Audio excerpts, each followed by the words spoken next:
A huge beam of lightning hit the ground, devastating everything around it. This power came from a man known as the Fist King, who had mastered Jiangyu with his own hands. He was so famous for this title that few remembered his real name. This was Dan Wuzing, the great fighter, who now faced a complicated situation. With a shocked look, he reacted to something terrible that had just happened. In his arms, he held the body of one of his seriously wounded comrades. The hero believed he had been caught off guard in an ambush by a mysterious group. Now he found himself alone in the middle of a desolate battlefield. Looking around, he noticed the bodies of his enemies scattered across the ground. However, on a nearby cliff, only 2 opponents were left standing. He saw that both seemed very skilled and wondered where they had come from. Even though he was exhausted, the warrior stared at the 2 with unwavering determination. He then decided to return their subordinate by throwing the body in their direction. The man on the cliff begged for help from the sword demon, his leader. However, the sword demon ignored the plea and struck down his own companion. Dan Wuzing was completely shocked to witness such cruelty. The enemy had eliminated his own ally without the slightest hesitation. At this point, the protagonist realized that the opponent fought dirty. The symbol on the man's sword, combined with his merciless actions, caught Wuzing's attention. Putting the pieces together, the King of Fists finally began to recognize the foe's identity. He questioned whether the 2 enemies belonged to the demonic faction. The enemy seemed impressed and acknowledged that he was standing before the King of Fists. He praised the hero's resistance, but Wuzing sharply told him to be quiet. Burning with anger, he declared that he would defeat the enemy with just 10 blows. The sword demon found such confidence arrogant and charged forward, eager to test the extent of that arrogance. Wuzing, however, managed to defend himself, countering the attacks with his electric fists. The opponent was surprised, unprepared for such speed. At that moment, Wuzing landed a punch and began his count from 1. With a confident gaze, he prepared for the second blow and unleashed a hail of punches until the count reached 6. Then, something strange happened. His attacks began missing the weak points. Looking up, he realized the woman had tied him with purple energy wires. Enraged, he wondered when the villain's accomplice had managed to do that. Taking advantage of the distraction, the sword demon retrieved his weapon. In the next instant, he pierced Wuzing's chest. Seriously injured, the warrior suffered massive damage from the attack. The swordsman coldly declared that the reign of the King of Fists ended there. With a look of triumph, he stared down at his nearly powerless opponent. But Wuzing surprised him, grabbing the blade with his bare hand. Alarm spread across the enemy's face as the fighter released one final burst of energy. The sword demon watched the scene unfold with a satisfied smile. He then approached the fallen body and praised the Fist King's skill. The explosion left behind a massive crater and a path of destruction. The woman joined her partner and commented that the situation had been extremely dangerous. The villain bent down to mock the warrior in his final moments. But Wuzing summoned his last strength to deliver one final punch to the enemy's face. With that, he completed his 10th blow, leaving the enemy in complete shock. The hero felt his life slipping away and accepted that his reign as the King of Fists had come to an end. In his final thoughts, he regretted one thing he couldn't do. He had wanted to strike the enemy one more time before his journey ended. And so, Dan Wuzing, the King of Fists, was defeated by the demonic faction. Meanwhile, in a safe house on Joa Mountain, something strange was taking place. A mysterious crow watched a young woman inside one of the rooms. Suddenly, someone inside woke up, frightened and disoriented.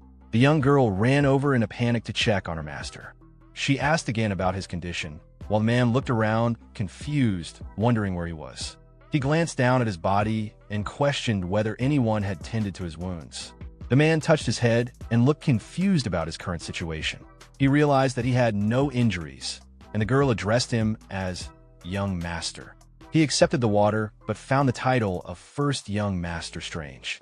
When he looked in the mirror, he saw an unfamiliar face staring back and wondered why he was being called that. Holding the cup, he examined his new hands and noticed how different they appeared. Suddenly, he was startled by his own reflection and jumped back. In a panic, he desperately tried to remove what he believed was a mask from his face. But as he touched his skin, he found no seams and understood that it was truly his face. He stood in shock, while the girl silently watched, unable to make sense of his reaction. Seeing his distress, She quickly said she would call a doctor. Left alone, the fighter continued staring at his hands, still unable to accept what was happening. The girl walked away, confused by how strangely her master was behaving. He began to think through the situation and concluded that not even the demonic faction could have done something like this. Looking at his reflection again, he questioned who the person in the mirror really was and decided he needed to investigate the truth. Attempting to test the new body's movements, he tried to stand but stumbled and nearly fell, unfamiliar with how it moved. He grumbled that the body was too weak, comparing it to a baby deer. Frustrated, he slumped into a chair and called the new body complete trash. At that moment, his attention was drawn to some papers on the table that mentioned a group of merchants. He recognized the name of the large Inhum merchant group. As he read through the documents, he noticed they were addressed to someone named Li Jin. It became clear that the body he now inhabited belonged to Li Jin-un, the eldest son of the household. Scanning the letters, he saw that the requests were mostly about money, gambling, and women. From this, he concluded that the former owner of the body had been a complete failure. He ruled out witchcraft or the use of a mask, and he felt no strange energy within the body. The pieces began to fall into place, and he started to suspect he had been reincarnated. Sitting at the table, he began to wonder if he had completely lost his mind. Just then, a loud call for the first young master echoed through the room. His personal doctor rushed in, asking if he was all right. The hero felt uneasy and wondered who the man was. The doctor explained that he had heard something was wrong. Seizing the moment, the doctor grabbed the young master's wrist to check his pulse. The warrior replied that everything was fine and there was no reason to worry. The doctor was relieved and said he had prepared the usual meal. When the dish was brought out, the hero recognized it immediately as refreshing chicken soup. He knew the soup was good for healthy people, but would be harmful to the body he now possessed. He recalled how the old man had checked his pulse and found it odd that he looked so healthy. The doctor cheerfully claimed that the soup would make him as strong as the young men participating in the upcoming martial arts competition. Curious, the hero asked about the competition and was shocked to learn that 200 years had passed. Processing this information, he refused the soup, claiming he had no appetite. He then sent the doctor away, saying he wanted to return to sleep. Thinking to himself, he calculated that if the competition was nearing its 200th edition, then it hadn't been long since his death. That realization brought him some relief. He concluded that the demonic faction likely still existed. He also began to suspect the doctor and others around him, convinced they were people who deserved a beating. With fierce determination in his eyes, he silently vowed revenge. This time, he would finish all of them with a single punch. Later, a table full of appetizing food was set before him. The servants whispered among themselves, surprised by how much the young master was eating now, so unlike before. The hero returned from a walk looking much healthier than before. Entering the room, he complimented the girls for preparing the meal and requested that meals remain simple like this from now on. The servants continued to whisper, amazed at the change in him. While he was eating, Dr. Gong Sunming called to him from outside. The hero felt annoyed by the interruption, but allowed the man to enter. The old doctor came in with a grim expression while the servants bowed politely. The hero found the doctor's attitude amusing, noting how rude he was despite his formal entrance. But then the doctor's face suddenly shifted into a forced smile as he greeted the young master with enthusiasm. Wuzing didn't understand the sudden change in behavior and decided to trap the doctor. He calmly asked what the doctor wanted. The older man stood there, speechless. The gentleman said he had come out of loneliness and remarked that his effort had been in vain, since the young master appeared healthy. With an ironic smile, the protagonist questioned what kind of effort he was referring to.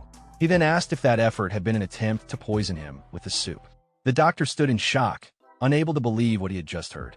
He tried to defend himself, insisting that the soup was a nutritious tonic.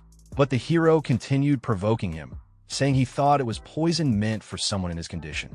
The doctor grew furious and reminded the young man that he was his personal physician. Realizing he was no longer welcome, the gentleman turned to leave the room. However, the warrior suddenly called him by name, making the doctor visibly nervous. With an intimidating gaze, he asked who the true master of the house was. The doctor cringed, recognizing that he had crossed the line with his earlier behavior. Then the hero broke the tension with a laugh and said it was just a joke. After that, he asked the doctor to bring the writing tools. Once ready, he ordered the man to write a letter as he dictated the words. The first line stated that he would stay in the village due to his illness. But when the warrior continued dictating, the doctor stopped writing and scowled. The hero noticed the hesitation and asked why he had stopped. The doctor tried to cover it up and replied with feigned confusion, asking what the young master meant. Suddenly, a small gold bar flew through the air and slammed into the wall, narrowly grazing the doctor's neck and leaving him terrified. With a serious expression, the hero warned him that he was no longer the same Lee Jin-un from the past. The doctor, alarmed, asked what the young master meant by that. The boy began to explain everything, starting with the dragon phoenix soup. He said that for healthy people, the dish could serve as an invigorating tonic. But for someone sick like him, it was practically poison. The warrior insisted that a real physician should have known this. The doctor stood still, quietly analyzing the situation. Then the hero asked whether he had thought the pulse check would go unnoticed. The doctor was even more stunned by that revelation. But the protagonist added that the most important part had yet to come. With no appetite, he ordered everyone to leave the room and take the tonic with them. Looking directly at the doctor, he stated that the man hadn't even managed to hide his intentions. The older gentleman stood glaring at him while holding the bowl of tonic. Knowing the doctor wasn't working alone, the hero told him to write down the name of his boss. The man feigned ignorance, asking how anyone could suspect such a kind soul. The protagonist let out a sigh, exhausted by the doctor's pathetic act. Then the doctor's face twisted, revealing his true nature. With a malicious glint in his eyes, he glared at the hero, who calmly questioned him. The hero declared that the man had finally revealed his true self, and that it had been foolish to even try to appear worthy. At that moment, the villain threatened to eliminate all the servants to silence them forever. He slipped a needle from his sleeve and prepared to attack. But in the blink of an eye, the young master appeared right in front of him. With a swift, accurate strike, the protagonist punched the doctor in the face. Holding a piece of chicken, he warned a man not to get distracted. Then he took a bite from the chicken and added that the doctor shouldn't have let his guard down. Wincing slightly, he muttered about the pain and complained that the body was still far too weak. Determined, the warrior decided he needed to regain his strength as quickly as possible. Once he did, it wouldn't matter if the mastermind behind it all was the Yunha group. He also planned to investigate Gongsun Meng further in the future. But suddenly, the young master's body began to weaken, and he nearly collapsed. A sharp headache struck him, and he wondered what was happening. A familiar voice cried out desperately, calling for its lord. The image of the doctor flashed in his mind as the voice shouted his name. The hero began to deny what he was seeing, confused by the vivid images. He soon realized that he was experiencing the memories of the real Lee Jin-un. The memories were so sorrowful that a tear ran down his face. At that moment, the warrior finally understood the entire story of the boy whose body he now inhabited. Lee Jin-un was the eldest son of the wealthy Inha merchant group, but he was neither as smart as his second brother nor as strong as his third. He was simply the eldest, a young man without many special talents. To compensate for his shortcomings, he relied on money and immersed himself in a life of pleasure. By the time he realized his mistakes and tried to change, it was already too late. His health had been neglected for far too long. Lee Jin-un came from a small family, which is why he was sent to live in an exile village where no one cared much about him. The warrior thought the real problem at the beginning had been not having the body's memories. But now, with everything cleared up, he could finally focus on his martial arts. He regretted the waste of such a naturally gifted body, but he planned to use his own knowledge to make up for it. Then he paused, struck by a realization. His eyes fell on a pile of coins, and he remembered the elixirs he needed. The former owner of the body had been extremely wealthy and could buy anything he wanted. Thinking of this, the boy remembered the doctor he had defeated and decided that he needed to bury the man. A year passed, and the landscape around the village had completely changed. One day, someone approached the place with firm, determined steps. A man wearing an eye patch greeted the servants, who were surprised by the visit. Introducing himself as Mokinsep, he asked to see young master Lee Jin-un. One of the girls pointed the way with a smile. The guard was completely shocked by the scene in front of him.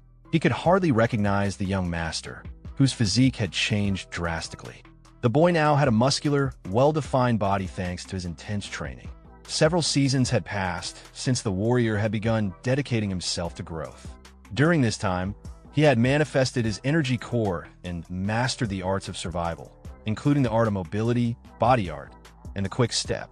He had also mastered the 10-phase lightning art, which allowed him to control lightning itself. The hero reflected on how smoothly his training had gone so far. To test his new skills, he performed an impressive acrobatic move. At that moment, a solitary leaf floated down in front of him.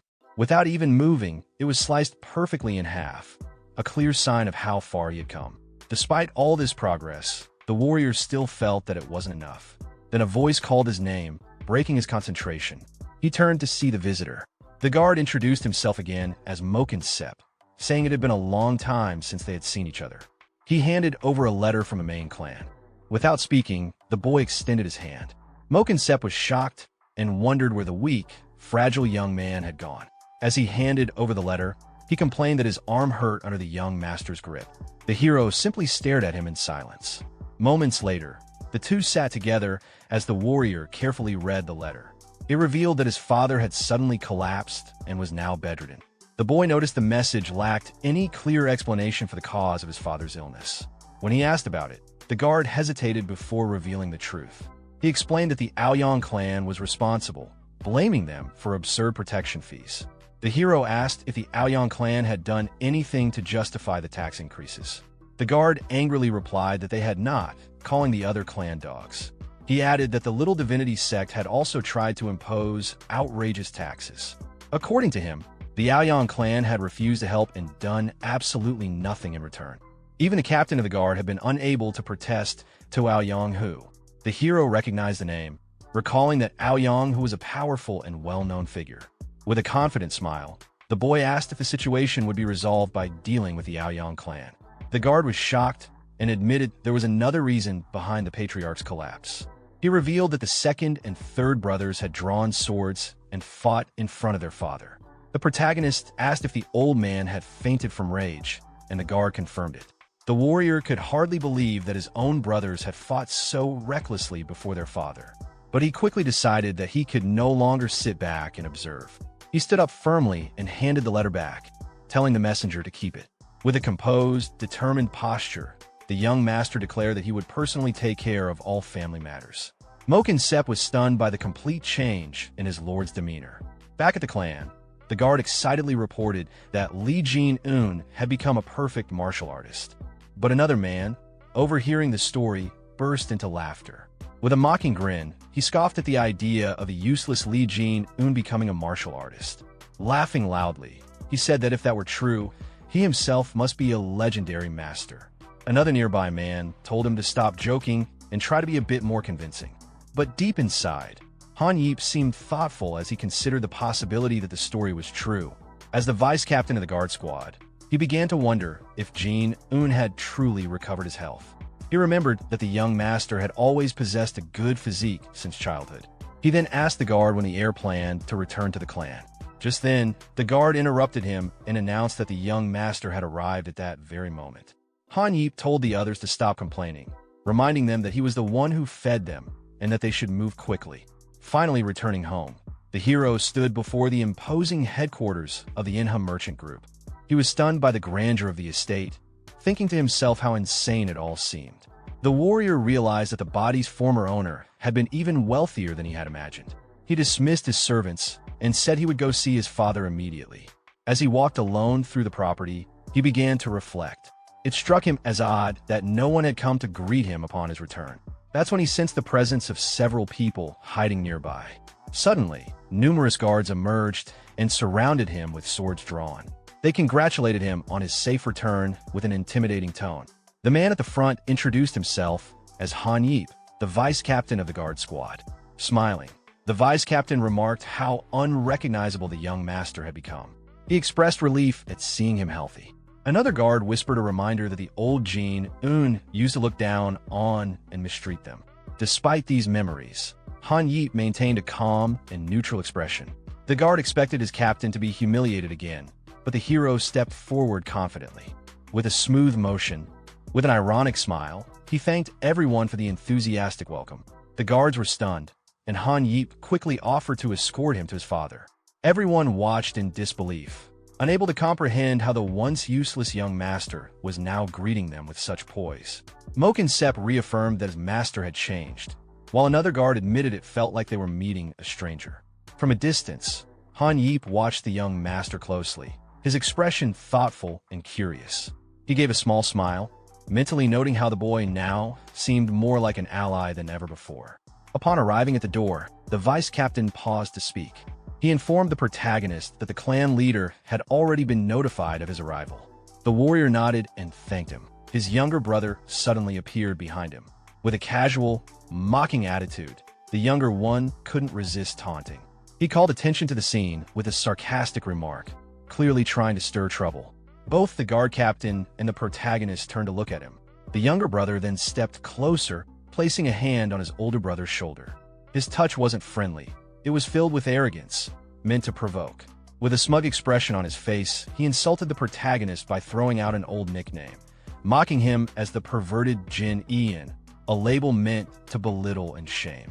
Without stopping, the younger brother continued his verbal jabs. He made fun of the protagonist's facial expression, claiming it looked like he had completely changed and even had the nerve to glare now, something he found laughable. As he spoke, he pressed down harder on the protagonist's shoulder, trying to assert dominance. The guard captain, observing the tension, became nervous. He thought to himself that this was going to get ugly again, just when the protagonist had returned. Trying to defuse the situation, the captain stepped in and gently removed the younger brother's hand from the protagonist's shoulder.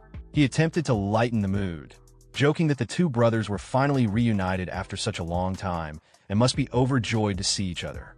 But the younger brother didn't take it well. He slapped the captain across the face without hesitation, annoyed and offended. With a sharp glare, he demanded to know how the captain dared to touch him without permission. Watching this, the protagonist began to feel irritated. Meanwhile, the younger brother wasn't finished.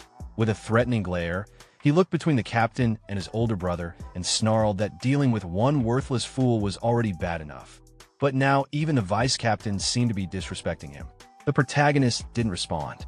He stayed calm, simply looking back at his younger brother. But that only fueled the younger one's arrogance. He pushed further, asking if he should teach the protagonist a lesson so intense that he'd never even dare to meet his gaze again. Just then, something shifted. The protagonist gently raised his hand and rested it on his brother's cheek. He softly called his name, Ja Ian.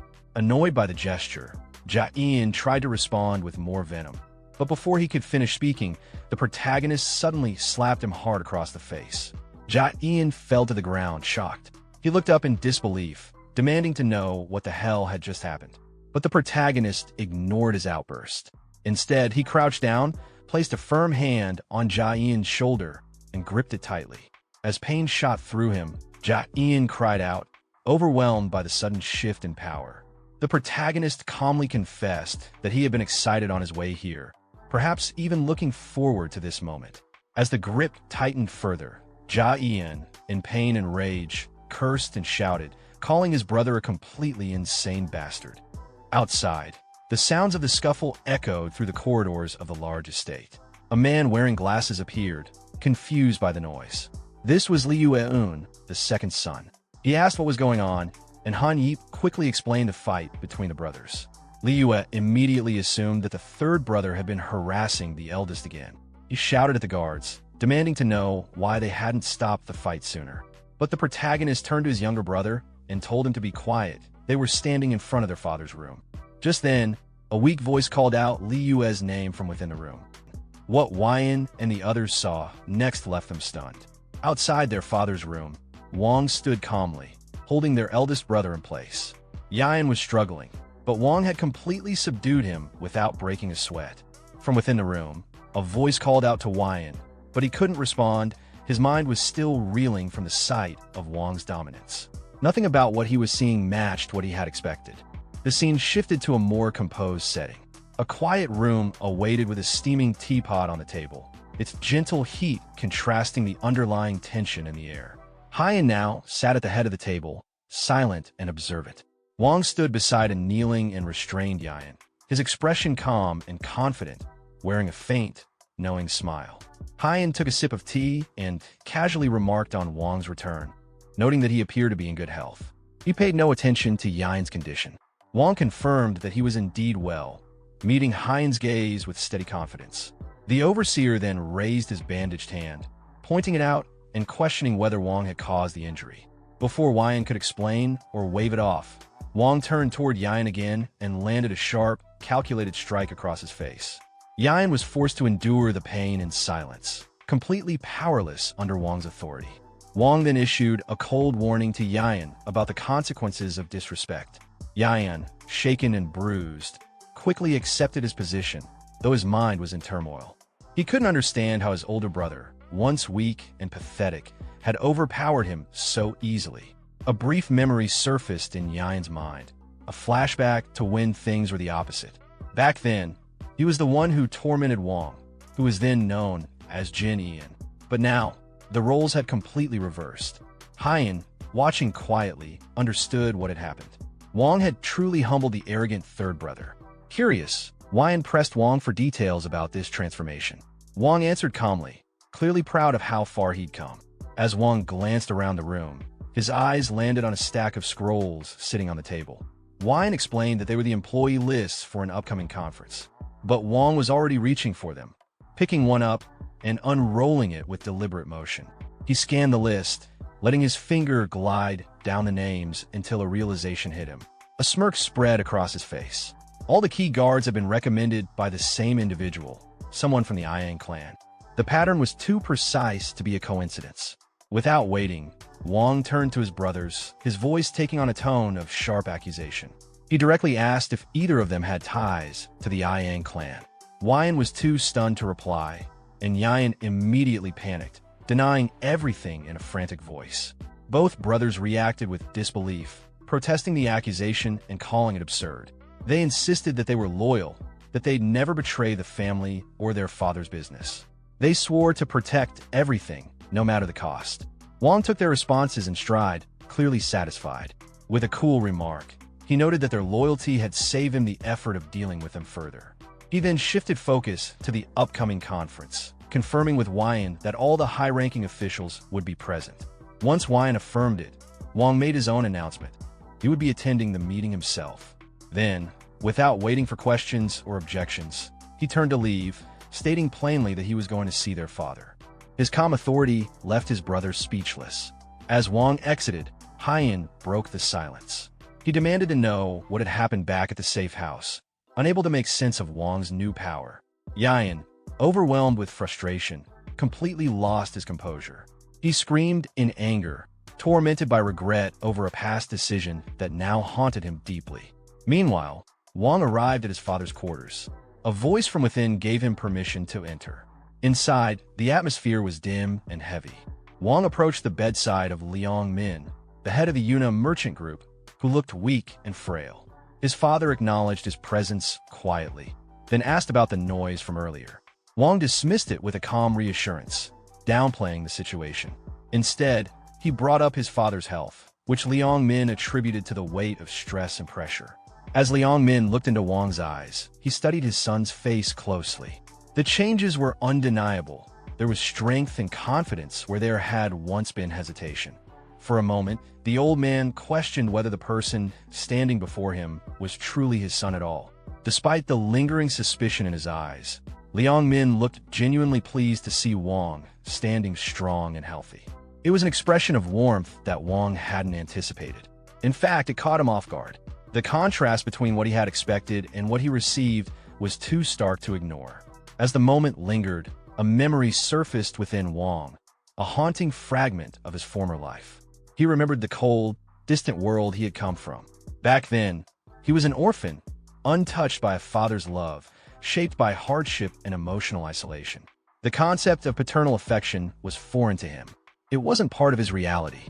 Yet Jinian's memories, those belonging to the original son, painted a different picture. The bond between his father and son had once been rich with connection, though now aged and strained. Wang looked down at the frail hand resting in his own.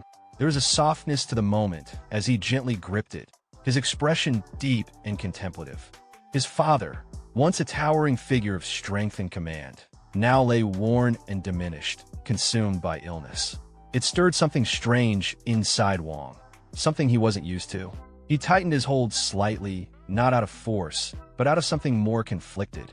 A mix of unfamiliar emotions swirled in him. Then, he quietly reassured his father, speaking of lightening his burden. He hinted at a solution to his father's overwhelming stress, and though his tone remained composed, a sinister glint danced in his eyes. Liang Min furrowed his brow at the cryptic remark, his instincts sensing something unsettling.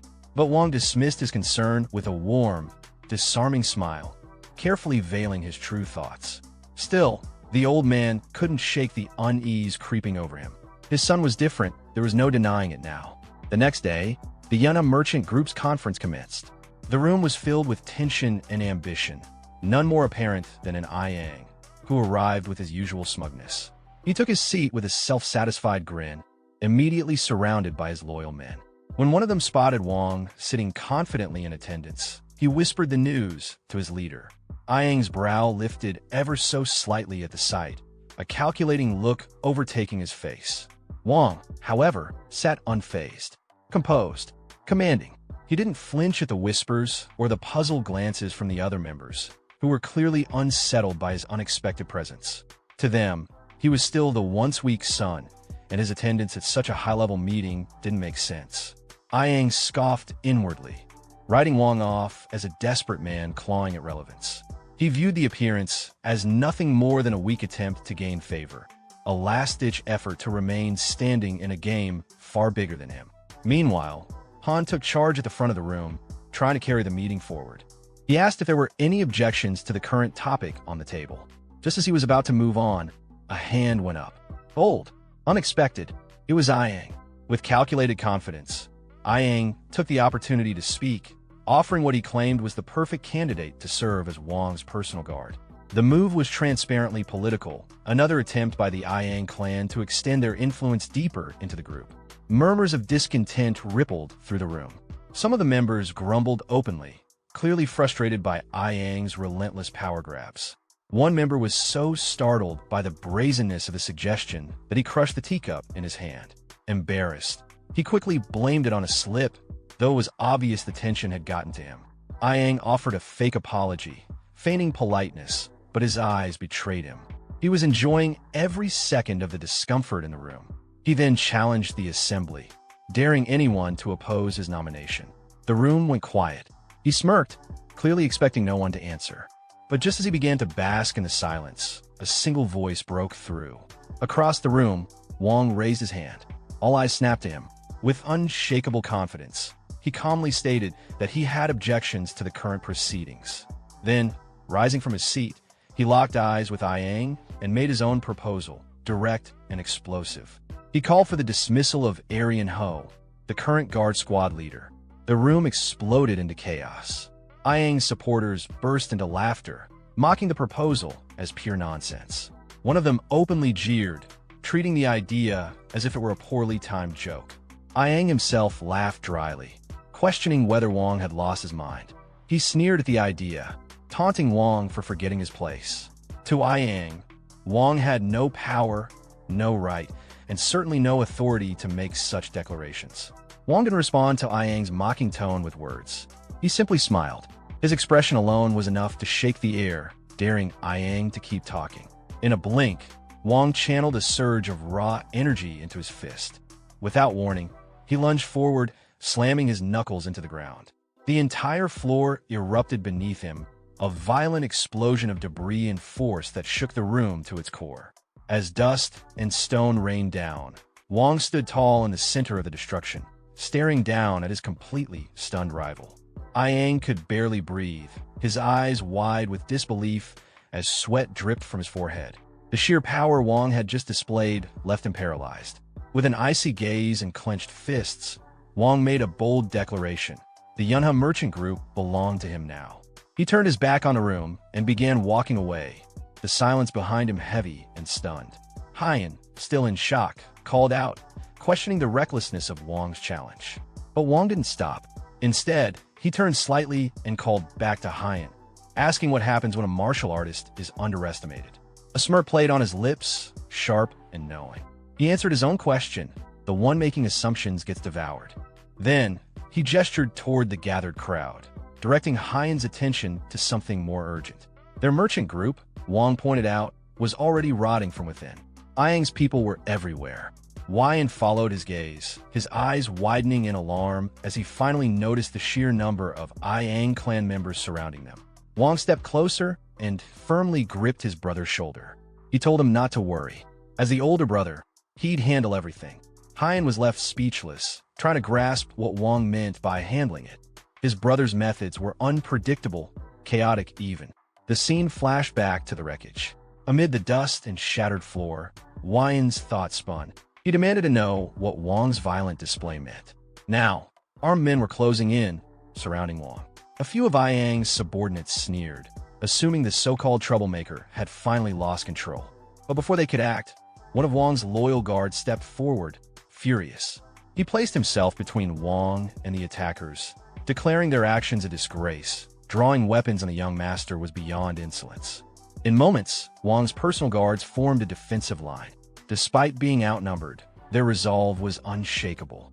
Wang stood at the center, cold and still. With a quiet voice, he agreed their enemies were out of line, lifting his head with open contempt. The air grew thick as Wang stared into their eyes, questioning how they could dare threaten their own employer. Even his own guards were caught off guard by the intensity of their master's presence. Wang calmly commented that his enemies must have a death wish.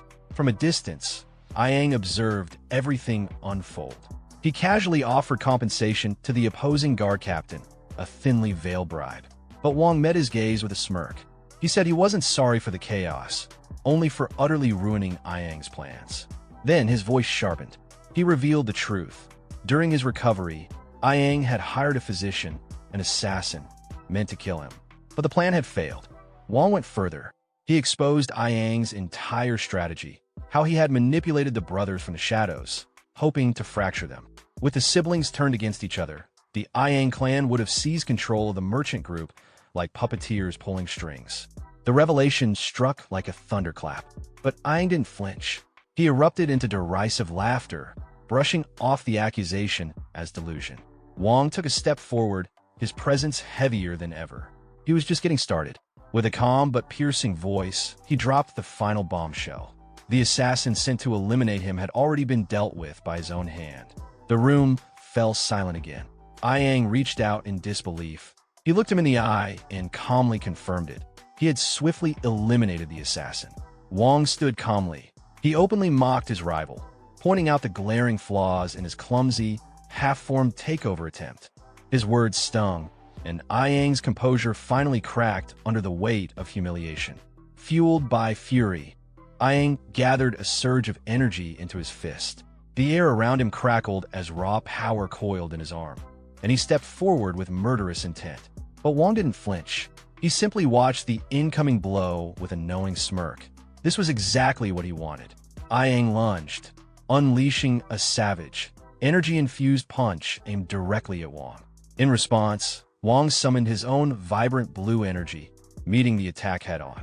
The two fists collided with a thunderous explosion of light and force, sending shockwaves through the conference chamber. Ayang was thrown backward, pain surging through his arm as it trembled from the impact. He stared at Wang in disbelief, the realization dawning. Wang had mastered a formidable martial art.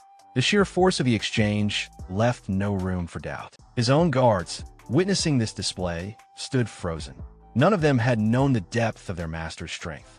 Wang tilted his head with a playful smirk and casually asked if it was really okay to hit someone fresh out of recovery. Then, with a mocking chuckle, he added that if the duel was official, then surely everything was fair game. Ayang's face twisted with rage as he sensed his rival's confidence bleeding into every word. Seeing their captain challenged so brazenly, Ayang's men quickly jumped in, shouting to declare the battle an official duel, with the entire room as witnesses. The guard captain grinned, thinking Wang had been cornered by the formal terms. But Wang simply adjusted his robes with calm precision, shaking his head. He rejected the offer flatly. He wanted none of their rules. Instead, he raised his fist and demanded a life-or-death duel, no constraints. Ayang's expression shifted. He begrudgingly acknowledged Wang's advanced skills, assuming the strength came from training under some prestigious sect. Without another word, he rushed in, declaring that Wang's inexperience would be his downfall. But the moment Ayang's leg came flying, Wong moved with elegant precision, effortlessly parrying the kick. He smirked and mocked his opponent, questioning what exactly counted as experience in his eyes. Ayang's disbelief deepened as Wong stood there, crackling with lightning, dismissing the lecture on experience entirely. Then, with a sudden motion, Wong fired a devastating counterattack. Ayang's body was launched across the room, a blur of limbs as he crashed into the ground, completely overpowered. Blood stained his lips as Ayang struggled to process what just happened. Wong approached, his smirk deepening, now ready to deliver a true lesson in combat. Activating his enlightened mobility art, Wong distorted the space around him, blinking forward at impossible speed. In an instant, he was in front of Ayang. Ayang barely had time to raise his sword before Wong's hand caught it mid-swing. Sparks exploded as flesh met steel, but Wong didn't budge. With one swift motion, he deflected the blade entirely, forcing Ayang backward. His boots carved trenches into the ground as he fought to stay upright. The duel intensified. Blow after blow, the two clashed in a blur of strikes, each movement laced with lethal precision. But Ayang was slipping. He barely managed to block the next strike, and in that instant, he understood something was terribly wrong. The way Wong moved, the timing, the power, the footwork, none of it aligned with a novice. It wasn't just raw strength. It was technique refined through brutal mastery. Ayang suddenly felt as though he were facing not a young upstart, but a seasoned martial grandmaster. Unwilling to accept the truth, Ayang pushed down the fear rising inside him. With a snarl, he summoned his energy once more, readying a desperate counterattack. His men, watching anxiously from the sidelines, erupted in cheers. They were certain their captain was about to unleash his finishing move. Ayang gathered every ounce of strength he had left, channeling it into his most powerful technique. The three-form sword arc his pride burned hotter than ever. The thought of being defeated by someone he considered a mere brat was unbearable. With fury coursing through him, he lunged forward, unleashing a rapid, energy-infused sword strike meant to end the duel once and for all. But in the blink of an eye, Wong vanished from his sight. Ayang's breath caught in his throat. He couldn't track him. Before he could even turn, Wong reappeared behind him, glowing fist already poised. With a chilling calm, Wong delivered a final, devastating blow. Ayang's face twisted in agony as the force slammed into him. His body was lifted off the ground, sent flying backward like a ragdoll, crashing into the floor with bone-rattling impact. Silence fell across the battlefield. Onlookers stood frozen, eyes wide with disbelief. No one had expected the once-dismissed Wong to hold such overwhelming power. One of Ayang's men rushed forward, horrified by the captain's condition. Meanwhile, far from the chaos, the scene shifted to a peaceful room overlooking a serene landscape. Inside, a tenant respectfully offered a drink to an older man, possibly Liang Min, the merchant group's head. The old man paused, his eyes narrowing slightly as he absorbed the news of the duel. Hands clasped in front of him, he reflected quietly, the weight of realization settling on him. Something about his son, Wong, had become undeniably clear. Back at the battlefield, Wong stood tall over his defeated opponent. His expression remained calm and resolute. Ayang lay broken on the ground, his body limp and battered from a single, decisive blow. His subordinates swarmed to him in panic, shouting in desperation. One of the men glared up at Wong in disbelief, but Wong met the gaze coldly and asked if he too wanted to share his captain's fate. The man hesitated, then swallowed his anger. Cradling his injured leader, he grudgingly acknowledged that the duel had been fair and free from interference. But then his voice turned low and threatening. He warned Wong that this victory came at a steep price. The Ayang clan would not forget this humiliation. They would drag the Yuna merchant group into endless revenge and political sabotage through every deceptive means available. Wong remained unmoved. He replied without hesitation that he had never expected a life without conflict. This path was his choice. He laid out his code simply. Kindness would be returned in kind, and grudges would be paid back equally. He made it clear that this duel and everything that followed was his personal responsibility, not the merchant group's. That declaration sent a chill through his brother, who cried out in alarm, realizing the danger Wong had just chosen to face alone. But Wong was unwavering. He He announced with full conviction that the Yuna merchant group belonged to him now. Recalling his father's gentle smile, he spoke of the group not only as a business, but as a legacy entrusted to him, a responsibility he would protect no matter what. He honored the loyal guards who had stood by him even when he was treated as a discarded heir. He spoke of the humble servants who had cared for him without hesitation. For them, and for everything the merchant group stood for, he vowed that it would never again be manipulated by men like Yang. His voice turned cold. He stared directly at the intruders and ordered them to leave. They were all fired. Silence fell once again as Wang's brother and remaining companions stood dumbfounded by the sheer force of his declaration. The Yang clan members returned his glare, fury blazing in their eyes, but they said nothing. With clenched jaws and bitter hearts, they turned and began their retreat. One among them, quieter than the rest, offered a rare and sincere farewell, wishing Wang well in the days ahead. Now alone in the chamber, Wang faced the people who had witnessed everything. The battle was over. He stood not just as a victor, but as the new, undisputed leader of the Yuna merchant group.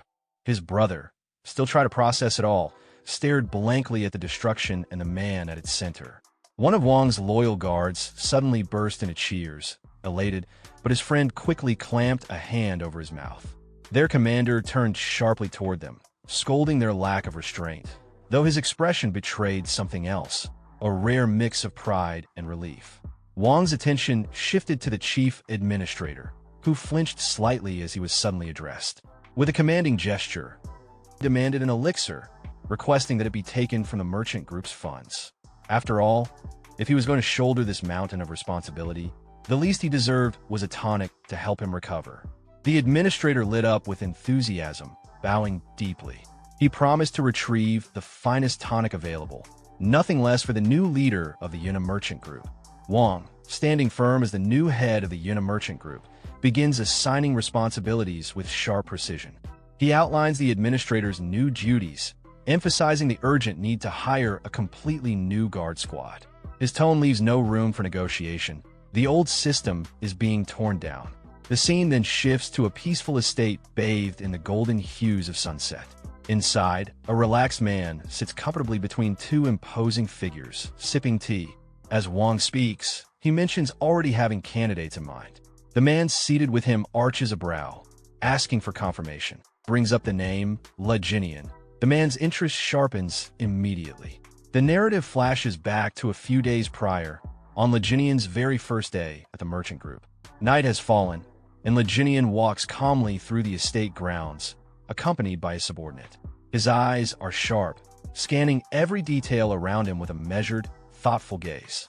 As they pass the vice captain, Leginian casually asks if the man has had a meal yet.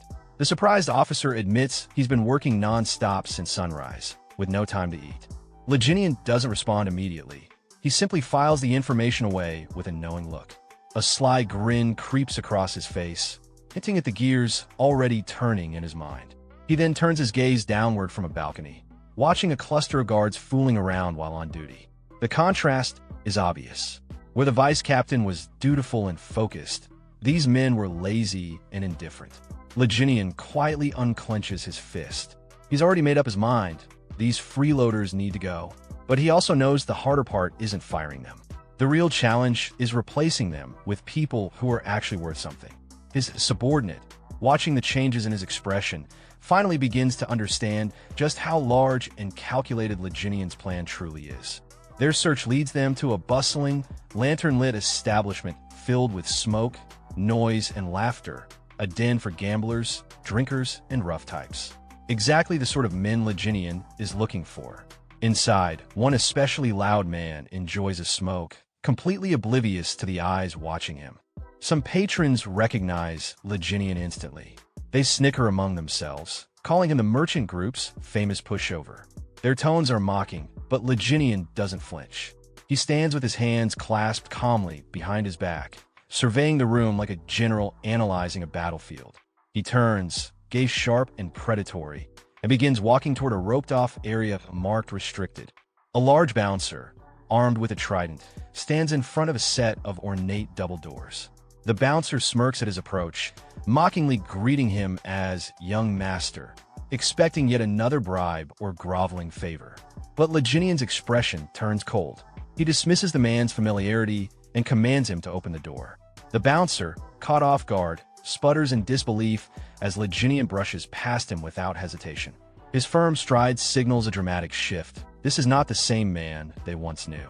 Inside the private room, the rowdy atmosphere quiets as the occupants notice Leginian's entrance. Their leader, Como, greets him with a smug grin. But when his eyes meet Leginian's, he senses something is different. Leginian stares back with icy resolve. Two bald men, Yuk Jimbo and Yakiongo, offer a cold, dismissive welcome. Como scolds them with mock concern, scolding their lack of hospitality and putting on an exaggerated show of care for his old friend. He forces a laugh, acting as though they all share a warm bond. A flashback surfaces. A younger Leginian appears, visibly distressed, while a teenage Como stands above him with cruel authority. The memory is bitter. Their friendship had always been one-sided. Como used him, mocked him, and took advantage of his family name and resources. Back in the present, Leginian studies their faces in silence. He watches the lies play out, pondering what they even think friendship means. Como then tosses him a bag of coins with a smug grin, telling him to have fun, his tone dripping with condescension. He laughs about finally having his favorite pushover back, promising a big treat, all at Leginian's expense. But this time, Leginian doesn't play along. His silence unnerves Como. The room grows tense. Como frowns, uncomfortable with the uncharacteristic lack of response. But Leginian breaks the quiet in a chilling tone, stating he's simply deep in thought. His gaze narrows. With calm menace, he admits he's contemplating whether or not to end Como's life right then and there. Internally, Leginian clarifies his true target. It's not Como, not directly. His real concern is the twin brothers beside him. They're the true muscle behind Como's operation. From the way they carry themselves, Leginian understands they're little more than hired fists. Thugs living in Como's shadow, loyal only to his coin. Leginian studied the two enforcers closely, picturing them in their element, brutal, efficient, and unquestioning in their loyalty. They were clearly skilled men, but he couldn't help thinking their talents were utterly wasted under someone like Como. While their leader reaped all the benefits, these brothers did the dirty work, little more than tools in the hands of a man who had no true respect for them. Having reached a firm conclusion, Leginian finally acknowledged Como's repeated questioning. He turned to him with a radiant, confident smile and extended his hand. His first demand, the vault key. Como and his henchmen stared blankly, completely thrown off by the sudden and unexpected request. The gang leader scoffed at the absurdity of it, waving it off like a joke and assuming this was just another round of begging for pocket change. But Leginian nodded calmly, replying that cash would suffice for now.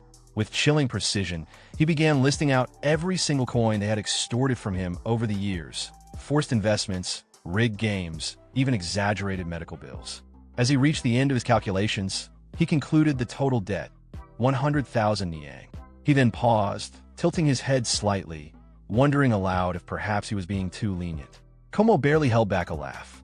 He covered his mouth as his shoulders shook, trying not to burst outright. But soon enough, he erupted in hysterical laughter, slapping the table in disbelief. To him, this was pure comedy. Through tears of laughter, he mockingly praised Leginian's sudden mastery of mathematics. Still chuckling, he leaned forward and sneered, calling Leginian a complete madman. His tone shifted.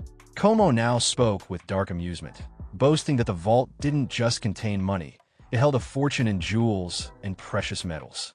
He took a deliberate step closer, amusement giving way to menace. He got in Leginian's face and growled that none of it was meant for him.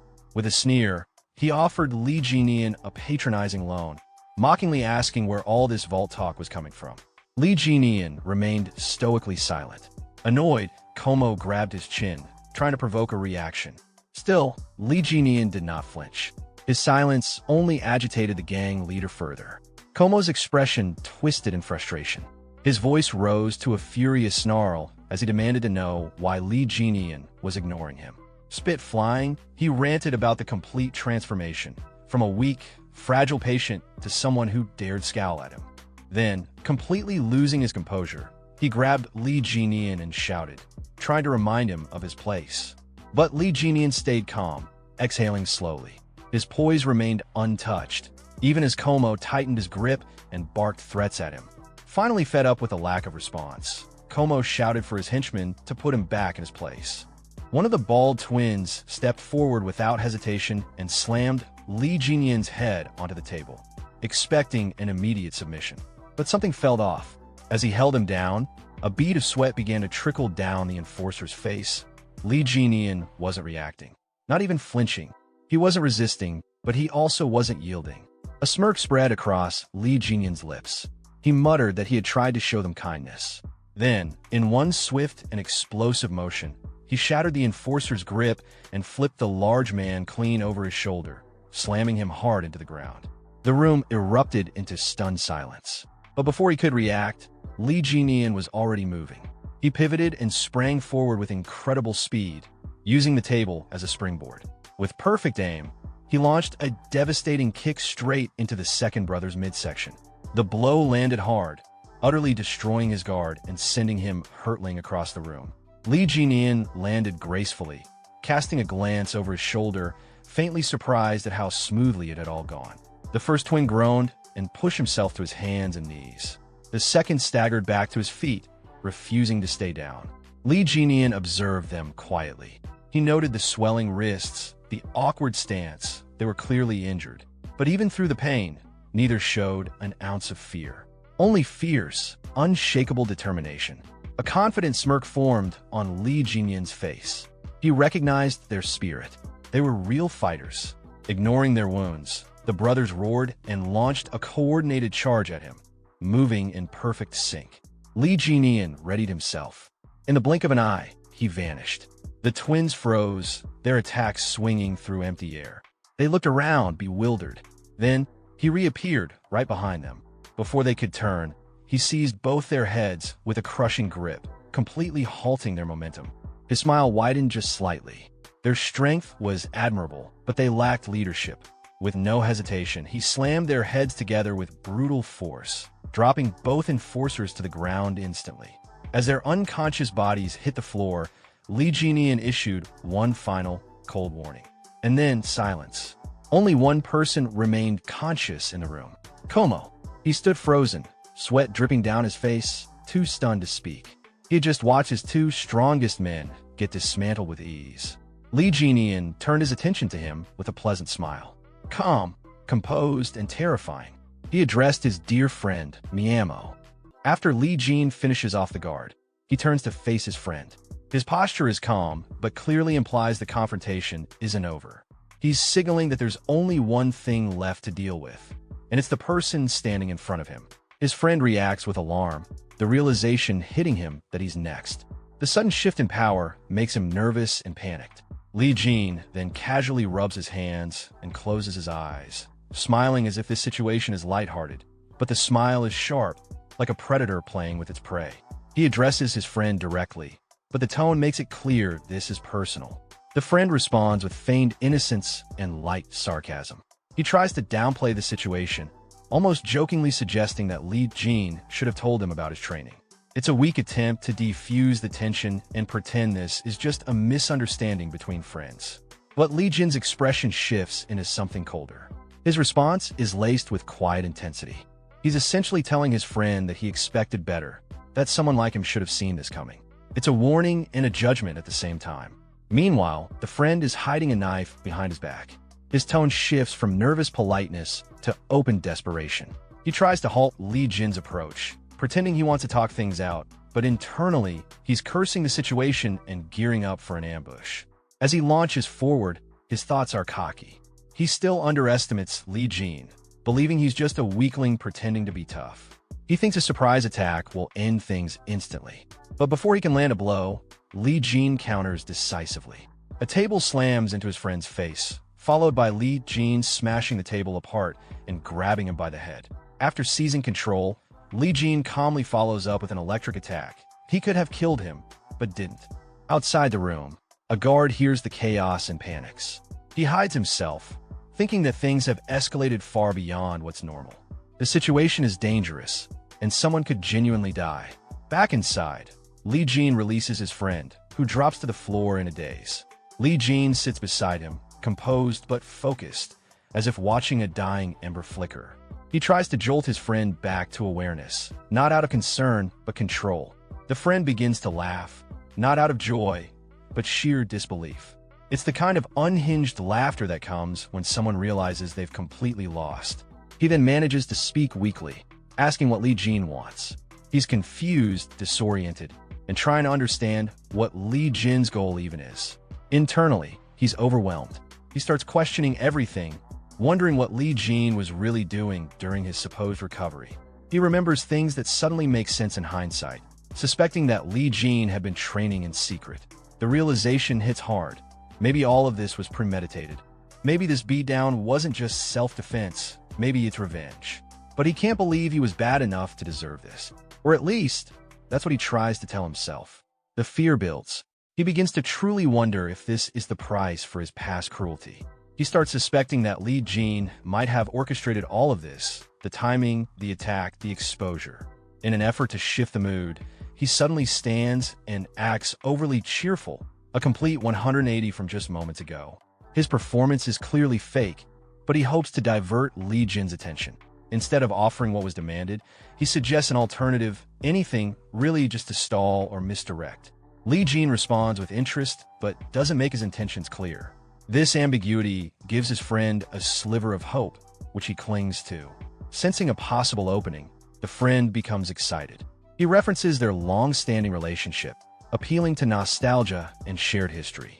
It's a manipulative move, trying to reframe the conflict as a misunderstanding between old friends rather than consequences for betrayal. Li Jin acknowledges the sentiment in a neutral way, appearing to accept the idea of friendship, but without much emotion. His friend takes this as a good sign, becoming animated, relieved. He even celebrates the moment as a turning point, convinced that things are resolved. He suddenly pulls Li Jin into a hug, acting as if everything's forgiven. His promises to stop bullying and hitting Li Jin feel performative, like lines rehearsed by safety. Not because he means it, but Li Jin's expression doesn't change. He doesn't return the hug or acknowledge the excitement. He simply stares ahead with a flat, disinterested look and says something that makes it clear. His words suggest that the friend's touch and the entire charade disgusts him. Hearing Li Jin's cold rejection, the friend quickly lets go of him and tries to reset the mood with exaggerated optimism. He puts on a wide, glowing smile, acting as if everything's fine now. He insists that they're not just friends, but brothers.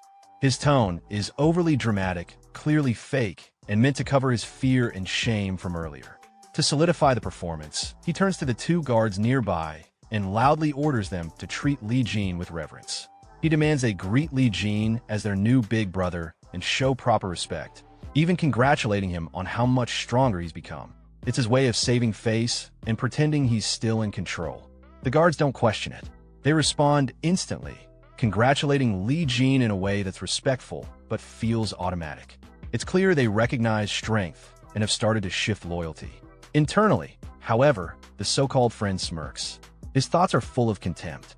He scoffs at the idea of friendship or brotherhood, clearly seeing it all as an act. Deep down, he still views Li Jin as someone who used to crawl at his feet, obedient, weak, and pathetic. In his mind, he's already planning to escape. Once he gets out of this mess, he intends to grab the twins, likely his loyal subordinates or bodyguards, and disappear. He believes that with them by his side, starting fresh somewhere else will be easy. But as he begins to walk away, Li Jin's voice cuts through the room. He calls out to the two guards by name, reminding them that when he swears brotherhood with someone, it's for life, not a passing moment. His tone is heavy, implying a deeper commitment and warning them to consider their stance carefully. The twins immediately turn to look at the friend. Their eyes are uncertain, perhaps even judgmental. They're silently questioning whether they should still trust or follow him. Feeling the pressure and not liking the attention, the friend snaps back. His voice becomes defensive, frustrated.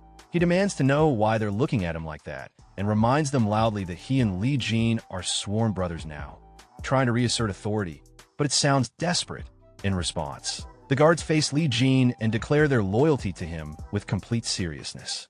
They announce that they'll now follow him as their big brother. It's an official transfer of allegiance. They're no longer under the friend's influence. Seeing the shift, the friend fakes a smile, and pretends to support it. He plays along, complimenting their attitude, but there's no sincerity. Inside, he's boiling. Li Jin then speaks again, his voice smooth and calm, suggesting everything is settled, but only on the surface. Then, suddenly his tone shifts. It grows darker, more threatening. He states that if they truly are brothers, then it's time to determine who the biggest brother is. With a quiet but unmistakable command, he tells the guards to step outside. Whatever comes next, it's going to be private and decisive. The friend is completely caught off guard. Panic flickers across his face. He tries to interrupt, pleading for a pause, but the guards are already moving. A moment later, he finds himself alone in the room with Li Jin. Li Jin looks at him with narrowed eyes and asks what he's trying to do. The friend, growing more uneasy, begins to question Li Jin's motive. In his head, he's wondering, what exactly is Li Jin after? Li Jin gestures for him to hurry up and make a decision. This throws the friend off. His thoughts spiral. He wonders if Li Jin isn't after money, as he originally assumed. Could there be something else? Li Jin responds again, now openly critical. He calls out how the friend had used the guards for personal gain, manipulating their loyalty for selfish purposes. He's calling out the way the friend operated and declaring it wrong. Then, surprisingly, Li Jin smiles brightly. The mood shifts for a moment. As he raises a fist with resolve, he declares his new intention: to properly guide those who followed the wrong leader.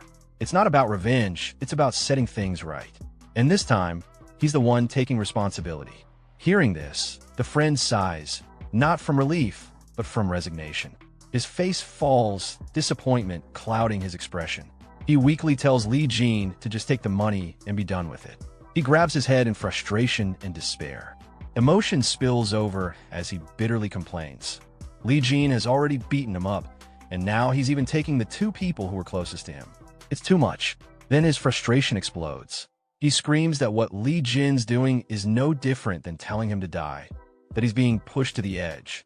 Li Jin turns slightly, calm as ever, and repeats the word kill, as if he's considering it. And then, without another word, he kicks his friend in the face.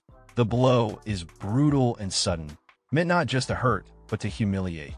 His face shows a mocking expression, and the words that follow sound like sarcastic praise, pretending to thank him for his efforts. But it doesn't stop there.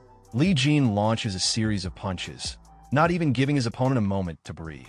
Each strike is fast, merciless, and unrelenting. There's no hesitation, just raw, controlled fury. The friend, now overwhelmed and terrified, thinks he might actually die. The pain, the power, the relentlessness, it all becomes too real. For the first time, he fears that Li Jin isn't just proving a point. He might be serious. Barely able to speak, he manages to get a few words out, a plea. He says he'll hand something over, but Li Jin only leans in with a cold, unreadable look. His face shows no pity. He says he can't hear him, forcing the broken man to repeat himself. With no pride left, the friend finally says it clearly. He'll give up the keys. He begs for mercy, asking to be spared. After Li Jin's final mocking remark, Myungo, beaten and bruised, tried to regain some control over the situation. He asked sarcastically if he should show respect now that they were supposedly friends. But instead of responding with words, Li Jin suddenly grabbed him and threw him hard toward the door. Myungo crashed through the door, breaking it as he tumbled outside.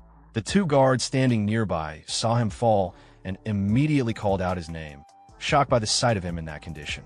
Li Jin watched him with an unreadable expression, silently wondering how Myungo still had the nerve to laugh in that state. Lying on the ground, Myungo was overwhelmed by disbelief. In his thoughts, he questioned whether Li Jin was even sane anymore. The guards, seeing their former boss sprawled out like that, asked if he had really lost. With a weak voice, Myungo admitted defeat. He told them that from now on, they should serve Jin Eon instead. Inside, he felt deeply embarrassed but held back his emotions. Still, he tried to reason with himself. Maybe it was better for the twins to follow someone like Li Jin, someone who could give them a better life, perhaps in a more stable place like the Linha Merchant Guild, instead of keeping them stuck in this run-down gambling den. As he thought about it, a tear slipped from his eye. He had spent a long time with them and believed they shared a bond. But before he could dwell on that feeling, the twins spoke in unison.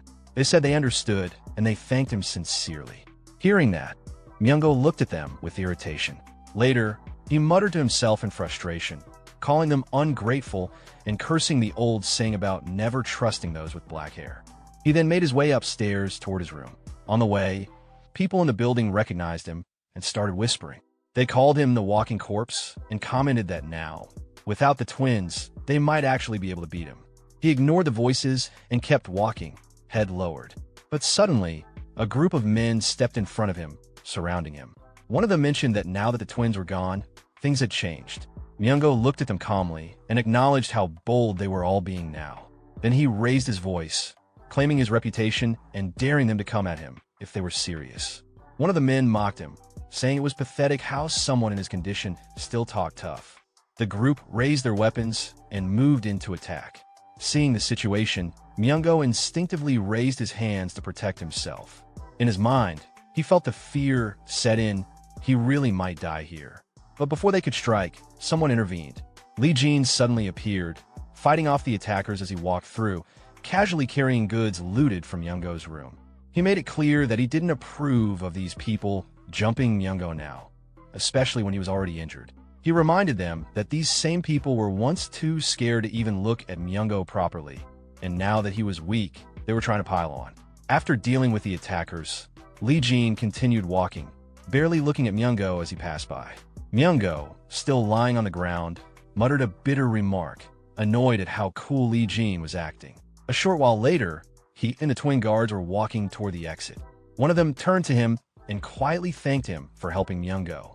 Then, both of them bowed respectfully and repeated their thanks. As they left to carry out Lee Jin's orders, he watched them go, thinking to himself. He recalled how many people had wondered why the twin guards stayed loyal to Chul Myungo for so long. From old memories, he remembered that some said they had been brought there and sold as slaves, while others believed they followed him purely out of fear. Even Lee Jin once thought that way. But now, looking at them with a more thoughtful gaze, he realized the truth. They hadn't been slaves, and they hadn't stayed out of fear either. As he walked on, he quietly acknowledged something else to himself. Even in this second life, understanding people's real intentions was still difficult. Unbeknownst to Lee Jin, someone was secretly watching him from behind pillar. The observer, wide-eyed in disbelief, whispered to himself. He couldn't believe what he was seeing. In his thoughts, he questioned it again. Could that really be Jineon? Sometime later, the scene shifts to Jan, who is grumbling to himself. Ever since Jin came back, there hasn't been a single peaceful day. He's clearly frustrated. Just the other day, Jin returned with a ridiculous amount of money out of nowhere and brought along two big guys as well. At this point, Jan has concluded that he simply doesn't like him. While in the middle of his complaining, he notices some movement. It's none other than Incup, barging into the residence, pulling a huge cart behind him. Not far behind, one is managing the goods, giving orders to the workers to handle everything carefully since they're transporting important items. Curious, Jan approaches and asks what all this is about. His mood suddenly shifts to excitement when he hears that the goods include extremely rare elixirs. One so rare, they're not even available on the market. Just then, a familiar voice draws everyone's attention. It's Jan's father, the old man, who steps out and casually mentions that he was the one who ordered them. Juan immediately urges him to stay indoors since he's not in great condition, but the old man waves it off, saying he's doing much better now. Jan and the turd both ask the old man what he plans to do with all the elixirs. The turd gets especially hopeful, assuming that since Jin only needed one, surely some of the rest must be for him too. But that little dream is crushed the moment the old man clearly states that all of it is for Jin. Still disbelieving, the turd asks again if all those precious elixirs are really just for Jin. The old man explains that one elixir alone isn't enough to change Jin's fate. He reminds them that he's already spent a fortune on the trash guards before, so this isn't a big deal in comparison.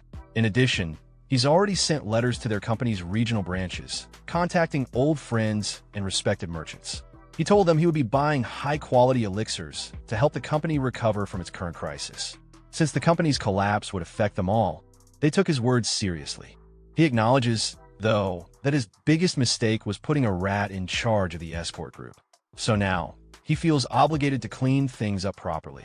Hannah praises the decision, saying the young leader has the potential to become a great warrior.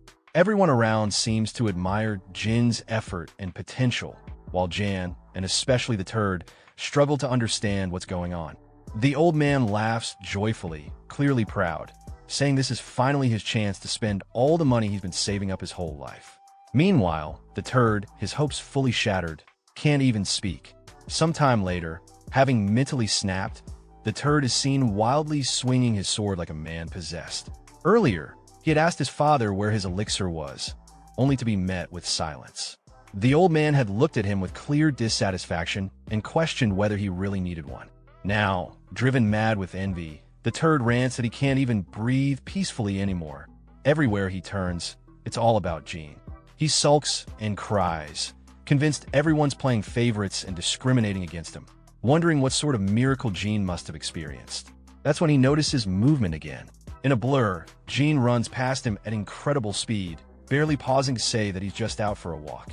The turd gets pushed aside in the process, and as Jean disappears into the distance, he realizes something strange. Jean is dragging a huge boulder behind him. Not only that, but he has weighted shackles strapped to his legs. Despite being completely out of breath, Jean continues walking without slowing down.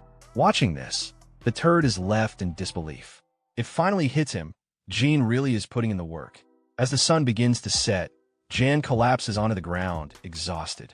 Despite the fading light, he grips his sword tightly and keeps swinging it, refusing to stop. He's clearly trying to imitate someone, probably Jean, and even mutters a few overly dramatic lines to himself, as if role-playing. But no matter how much effort he puts in, it's obvious his moves don't come close to what Jean had displayed earlier. That's when Jean suddenly appears, catching Jan off guard. With fear written all over his face, Jan jumps slightly and asks why Jean is back so soon. He thought he'd gone out for a walk. Jean replies bluntly, saying that if Jan is going to try and copy techniques, he should at least do it properly. He points out that Jan managed to mimic one of his own finishing moves surprisingly well, and tells him to try replicating it again using the sword. Embarrassed, Jan realizes Jean had been watching the entire time. Jan gives it another try, swinging with all his strength, but ends up breaking the training staff. Jean admits the move was powerful, but immediately follows up by critiquing the form, saying the stab was extremely sloppy. This stings Jan's pride. Just as he turns around in frustration, Jean suddenly throws a punch at him. To his own surprise, Jan manages to block it. Jean calmly says he just let his guard down on purpose, then quickly follows with a kick that sends Jan crashing to the ground. Jean explains that in that moment, Jan panicked, and that's what made him fall. Lying on the ground and convinced that Jean has lost it, Jan begs to talk things out. But Jean isn't listening. With no other option, Jan grabs his sword and charges. But just as he looks up, Jean is gone. In the next instant, Jean appears behind him. He says that when people are pushed into a corner, that's when they usually reveal their trump card. But in Jan's case, all he did was tremble. That's why Jean held back, collapsed on the ground. Jan realizes just how close he came to death. Jean, meanwhile, offers some calm advice. Stabbing attacks have a lower hit rate than slashes. He explains that Jan's technique, whatever it's called, is a one-strike move, and because of that, he had to be cautious. Jean adds that the difference in a split second of movement could decide the outcome. As he continues lecturing his brother, Jean reflects on his own strength. In his past life, he wouldn't have even let a weak escort captain draw a sword on him. His current body is still nowhere near as strong as the one he had before. Even as the renowned Fist King in his previous life, there were still people he couldn't surpass. That thought unsettles him. It's not enough. Clenching his sword tightly, he tells himself that this time, he'll become stronger than ever, stronger than anyone. Just then, one of the guards comes to inform him that someone is waiting for him outside. As Jean leaves, he flicks his brother on the forehead. Jan starts complaining, but Jean pays him no mind and walks out without another word. Meanwhile, outside, some visitors nervously exchange opinions. They're trying to convince themselves that there's no way Jean could have learned martial arts. After all, wasn't he just obsessed with girls? But one of them, Guang, says he saw something strange with his own eyes. He recalls passing by the gambling den run by Manga while drunk and catching a glimpse of Jean. Shocked, he says that before he could process what he saw, he vomited, and by the time he looked again, Jean was gone. The others, Ju Jar Yang and Samaguk, dismiss the story, thinking he's exaggerating. But as they confidently push open Jin's room door, they all freeze. Inside, Jean stands before them, completely jacked, muscles toned, and presence overwhelming. The group immediately closes the door in disbelief. Turning to Jin's maid, they ask if this is really Jean. She confirms it, shocking them even further. Still trying to process the change, they wonder if they were just drunk the last time they saw him. But their thoughts are cut short as the door opens again. Jean stands there, expression cold. He first tells his maid to take the twin guards to the dining hall and make sure they eat to their heart's content. Then he turns to the two visitors, his gaze sharp. "What are you waiting for?" he says, stepping aside. With a heavy look, he orders them to get inside. Shaking, the two pray silently for someone, anyone, to come save them. As soon as Lee Jian laid eyes on his friends, a wave of memories from the original owner of his body surfaced. In his mind, he recalled their identities with surprising clarity. These are the self-proclaimed four heavenly kings of wine and women. A bunch of eccentric men chasing after dreams and pleasures. Sima Guk, the one from Miram Alliance, was known for his ambition, but also for his unfortunate condition, irritable bowel syndrome, and being a perpetual exam taker. Then there was the youngest heir from the West Wind escort establishment, try to make a name for himself. The other two included the infamous heir of the Yunha merchant group and another who never quite let go of reckless youth. They were all here, gathered in one place, having heard the wild rumor that their long-forgotten pushover friend had returned. A rumor so unbelievable, they had to see it with their own eyes. Later, inside a quiet room, Lee Jian sat with them, sharing drinks. The atmosphere was thick with unspoken thoughts, as everyone silently observed him.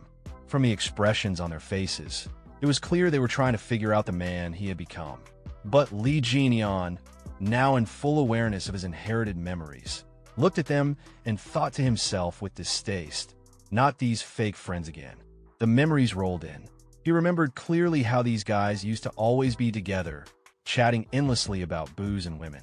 They used to call themselves something ridiculous, maybe the four unruly drunken idiots, or perhaps the four total wrecks.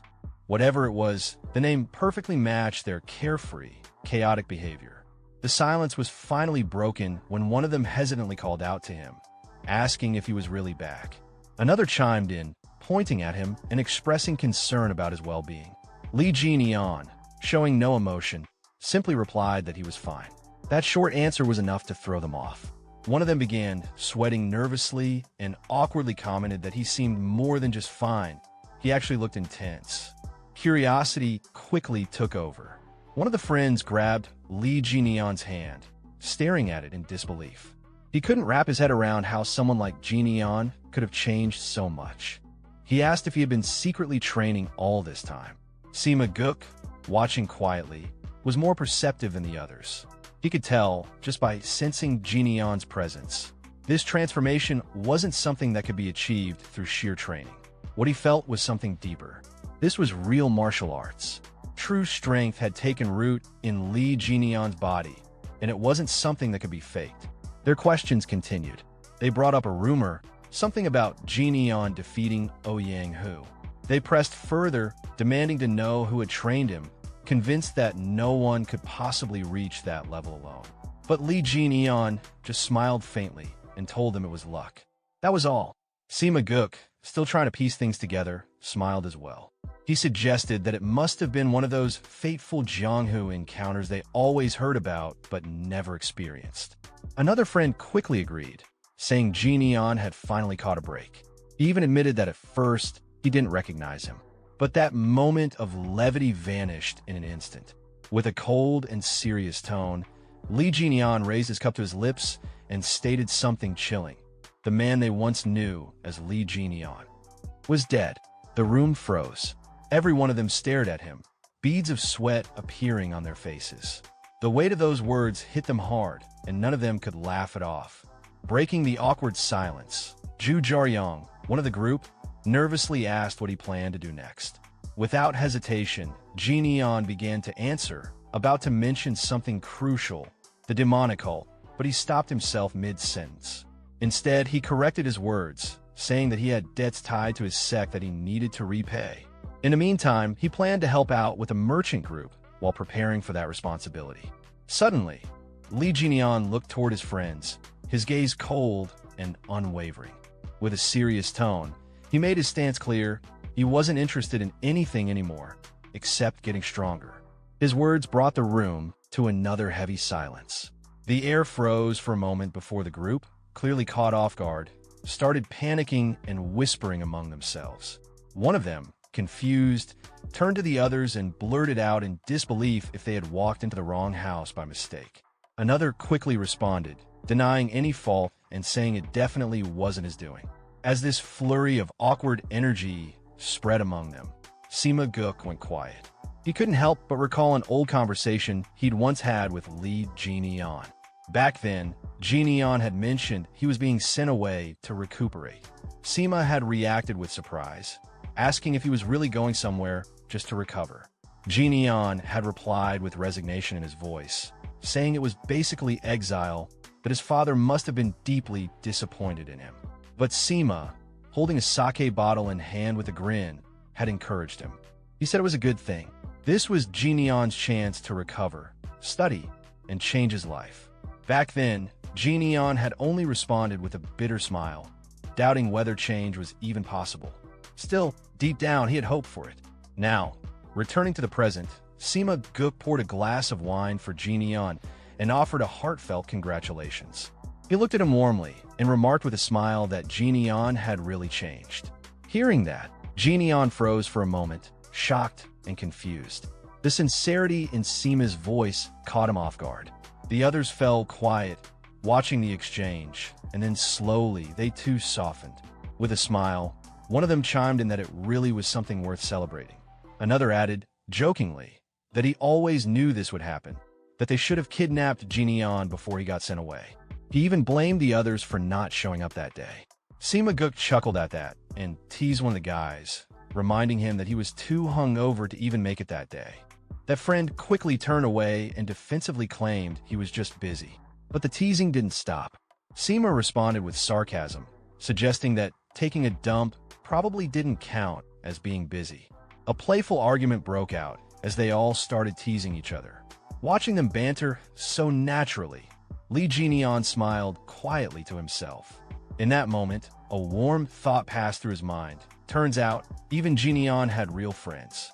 Then, Jian poured himself a glass of wine and muttered softly, as if confirming something within himself. He looked at the group with a calm, yet confident gaze and declared that he had changed. Then, with a faint smirk, he asked, "What about them?" That question stunned the group for a moment, but they quickly laughed it off, brushing it aside with their usual carefree energy. One of them joked that if they were the type to change easily, they wouldn't be themselves. Feeling the shift in mood, Jian awkwardly suggested they stop talking about such things. Everyone raised their cups and clinked them together, laughing loudly, the tension melting away into genuine camaraderie. As the laughter faded, Zhu Jiaoyang looked quietly into his cup, deep in thought. He recalled their old days together, back when they were just a bunch of naive kids. They had all thought of themselves as frogs stuck in a well, unable to see the vast world outside. But now, looking at Lee Jian, he realized that one of them had already climbed out and seen that world for himself. Some time passed, and the gathering began to wind down.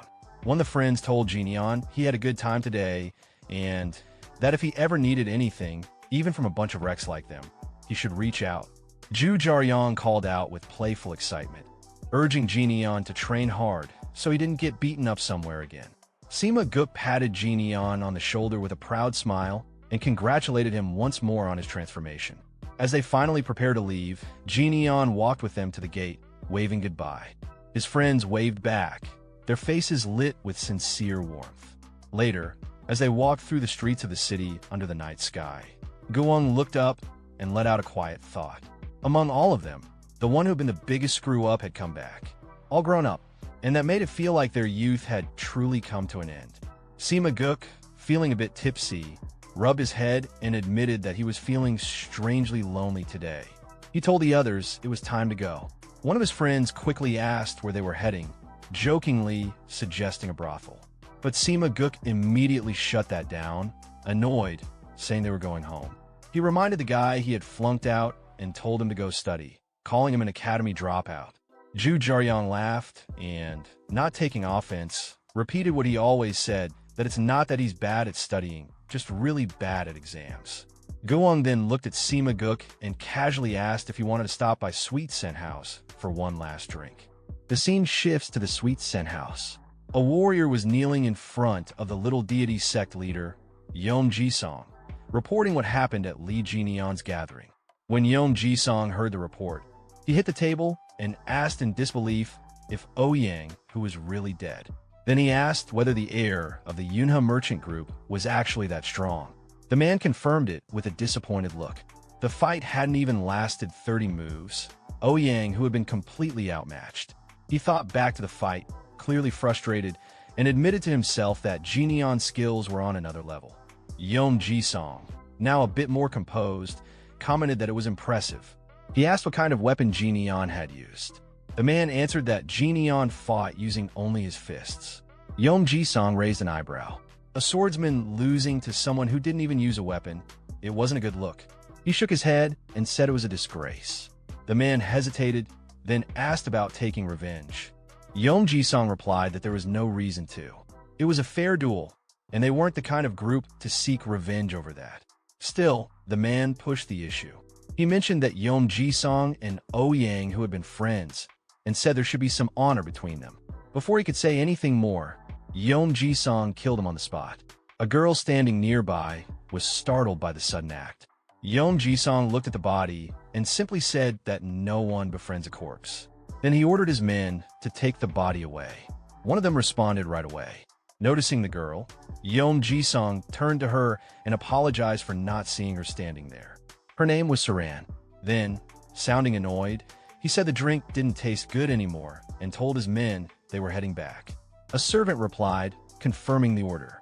Later, while thinking over the situation, Yom Jisong noted that the Yunhe merchant group had not only refused to pay taxes, but had also killed Ouyang Hu. He looked concerned and wondered aloud how to respond to that. One of his men commented that it seemed like the merchant group didn't even recognize the authority of the little deity sect anymore. Yom Jisong wasn't surprised and agreed, then clicked his tongue in frustration. Another subordinate asked if they should retaliate. Yom Jisong dismissed the idea and said that they couldn't just go around killing people. That wasn't how they operated. One of the subordinates looked at Yom Jisong and asked again, was he really just going to let the Yunhe merchant group go?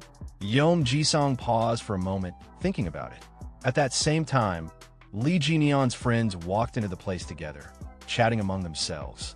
Zhu Jiaoyang commented that even after seeing how much their friend had changed, they were still the same as always. He admitted they were probably hopeless. Guang responded casually, saying that Jinian only asked for one drink anyway, so it wasn't a big deal. Zhu Jiaoyang looked over at him and said that even that small step felt like progress. Sima Guk nodded in agreement. At least it was something. As Sima Guk passed by the sect leader, he overheard Yom Jisong quietly say to his subordinate that he didn't know what would happen next, but he did want the Yunhe merchant group's money. That stopped Sima Guk in his tracks. He turned to glance back at Yom Jisong, thinking to himself about what he'd just heard. The Yunhe merchant group. Yom Jisong, unaware that anyone was listening, continued talking. He mentioned that Li Xiaogman, the elder of the Yunhe merchant group, was known to be a skilled negotiator. Rumor had it he was far wealthier than people assumed. Then he wondered out loud, how much would the young heir of such a group be worth? Sima Guk, now realizing what was going on, looked concerned. Sometime later, he stood in front of Li Jinian and shared everything he had overheard. After hearing the report, Jinian responded calmly, asking if Sima Guk had come running back to him. Breathing out, Sima Guk admitted it. Yeah, he had. Jinian rubbed his eyes and yawned, replying that it was touching, especially since he had taken his time getting there. That annoyed Sima Guk.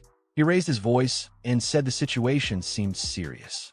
It looked like they were planning to attack Jinian at any moment. Still thinking things over, Sima Guk added that now that Ouyang, who was gone, Jinian's house didn't have proper guards anymore. He asked if they should reach out to Guang for help. Jinian, meanwhile, remembered something Makin Siep had told him earlier, that the little deity sect had been planning something behind their backs with Ouyang Hu. He kept a calm expression as he asked Sima where those people were now. Sima replied that they were probably already back at their base. Jineon told him to come inside for now. Sima was confused and asked where he was going, but Jineon didn't answer right away. A bit later, inside the house, the two of them were getting ready. Jineon handed something over and told Sima to put it on. Looking around the room in confusion, Sima asked what it even was and where they were. Jineon explained that it was the guard squad's warehouse. Then, turning to him seriously, Jineon asked if he knew the way to the little deity's sect base. He told them to get dressed quickly. They needed to be back by breakfast. Sima looked surprised. He asked if they were really going right now. Just the two of them? Starting to panic, he reminded Jineon that it was just the two of them, and over there was the entire little deity sect. He said Jineon didn't even know what they were up to. But Jineon picked up a knife and held it up. He said it didn't matter. That's exactly why they needed to move first. Sima still looked unsure and tried to say something in protest, but Jineon interrupted him, calling him Mirim Alliance hopeful. Jineon tossed the knife gently toward him. He told him to lead the way. The scene shifted to the little deity's sect base. Guards in yellow uniforms stood watch. Some of them posted at the gates, while others patrolled the area. From high up in a tree, Jineon observed everything. Looking down at the base, he thought to himself that there were a lot of guards. This had to be the place. Hiding in the bushes nearby, Sima Guk whispered to him, asking if he was sure this was it. He admitted nervously that he wouldn't be of any help and reminded Jineon of that. Jineon brushed the dust off one hand using the other and told Sima Guk that his job was done. Sima, still confused, asked if bringing him here was all he needed. Jineon looked at him and replied plainly, "What else could it be?"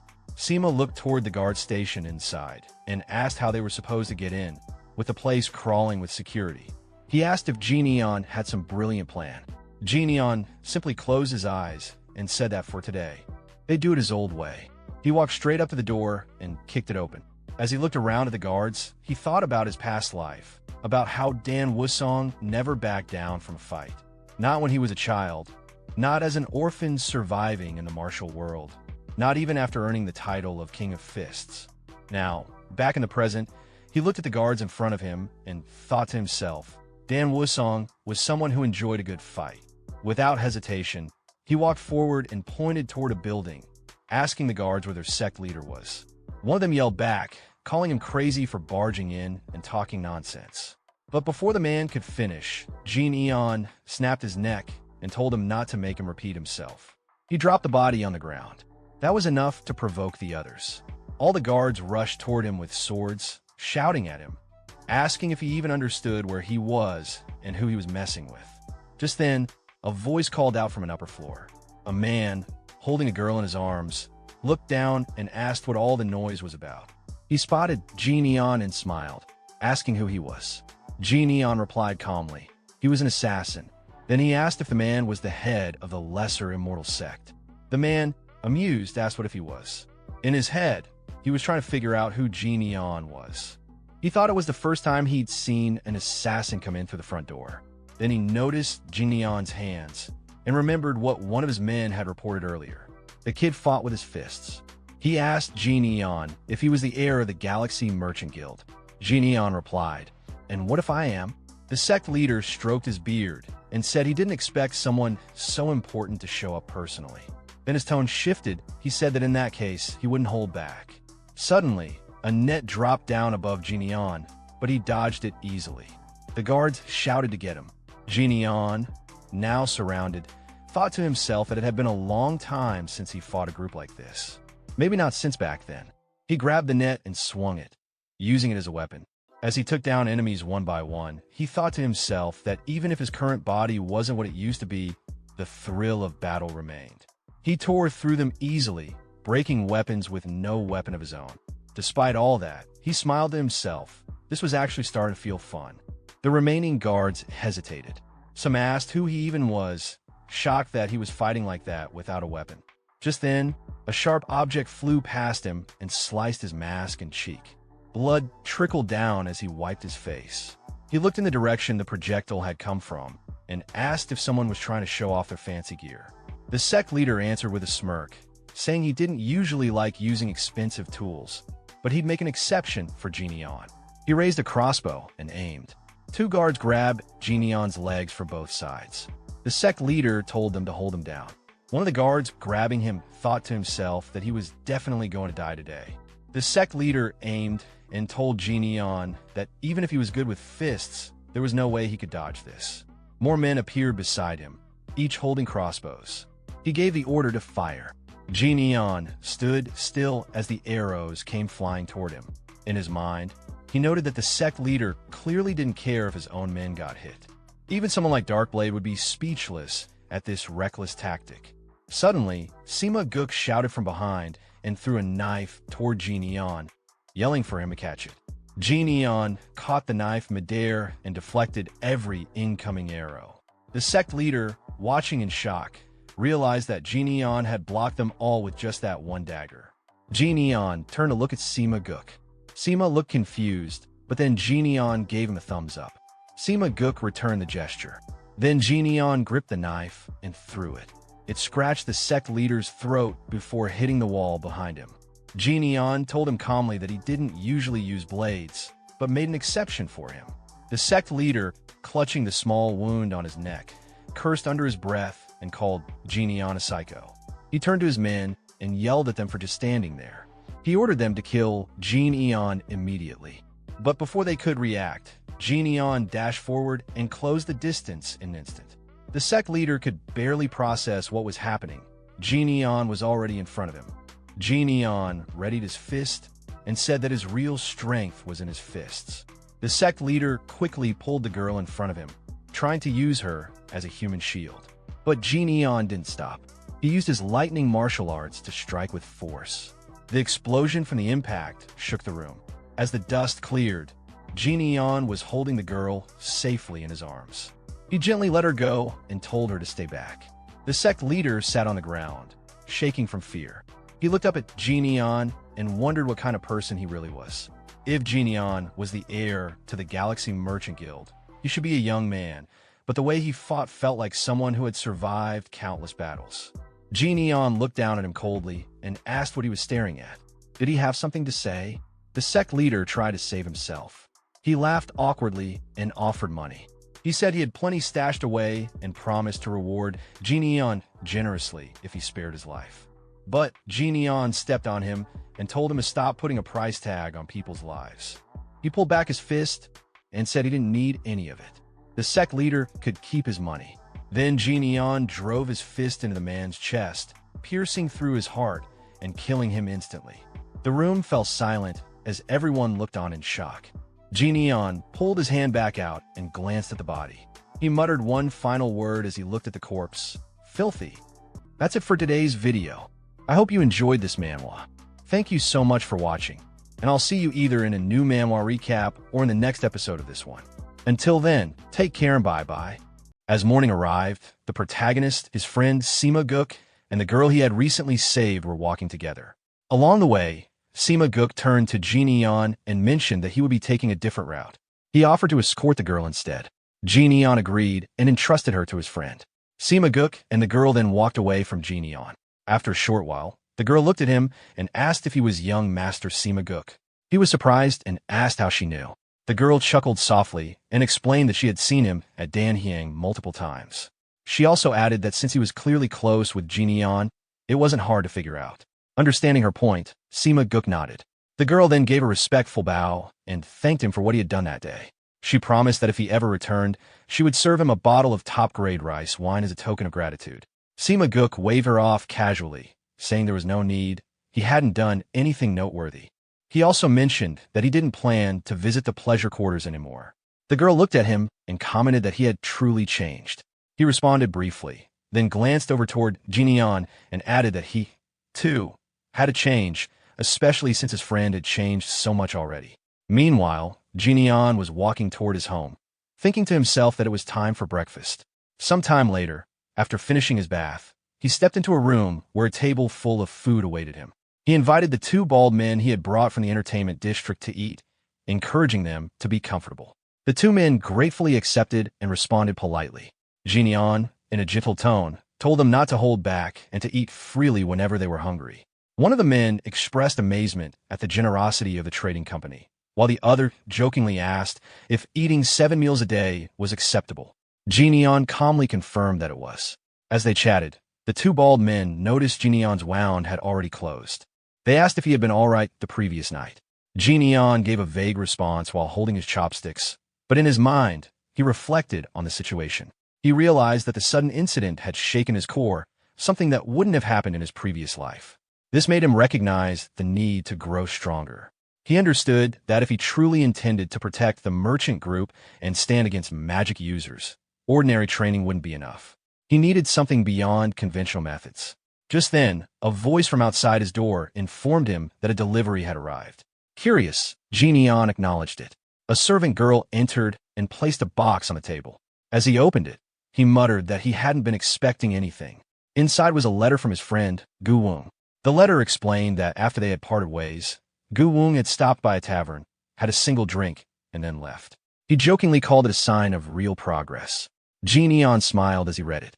The letter continued, revealing that Gu Wong had also meant to deliver something on Jineon's father's behalf the day before, but had forgotten. Now he was sending it along. Jineon paused at the mention of his father, feeling surprised.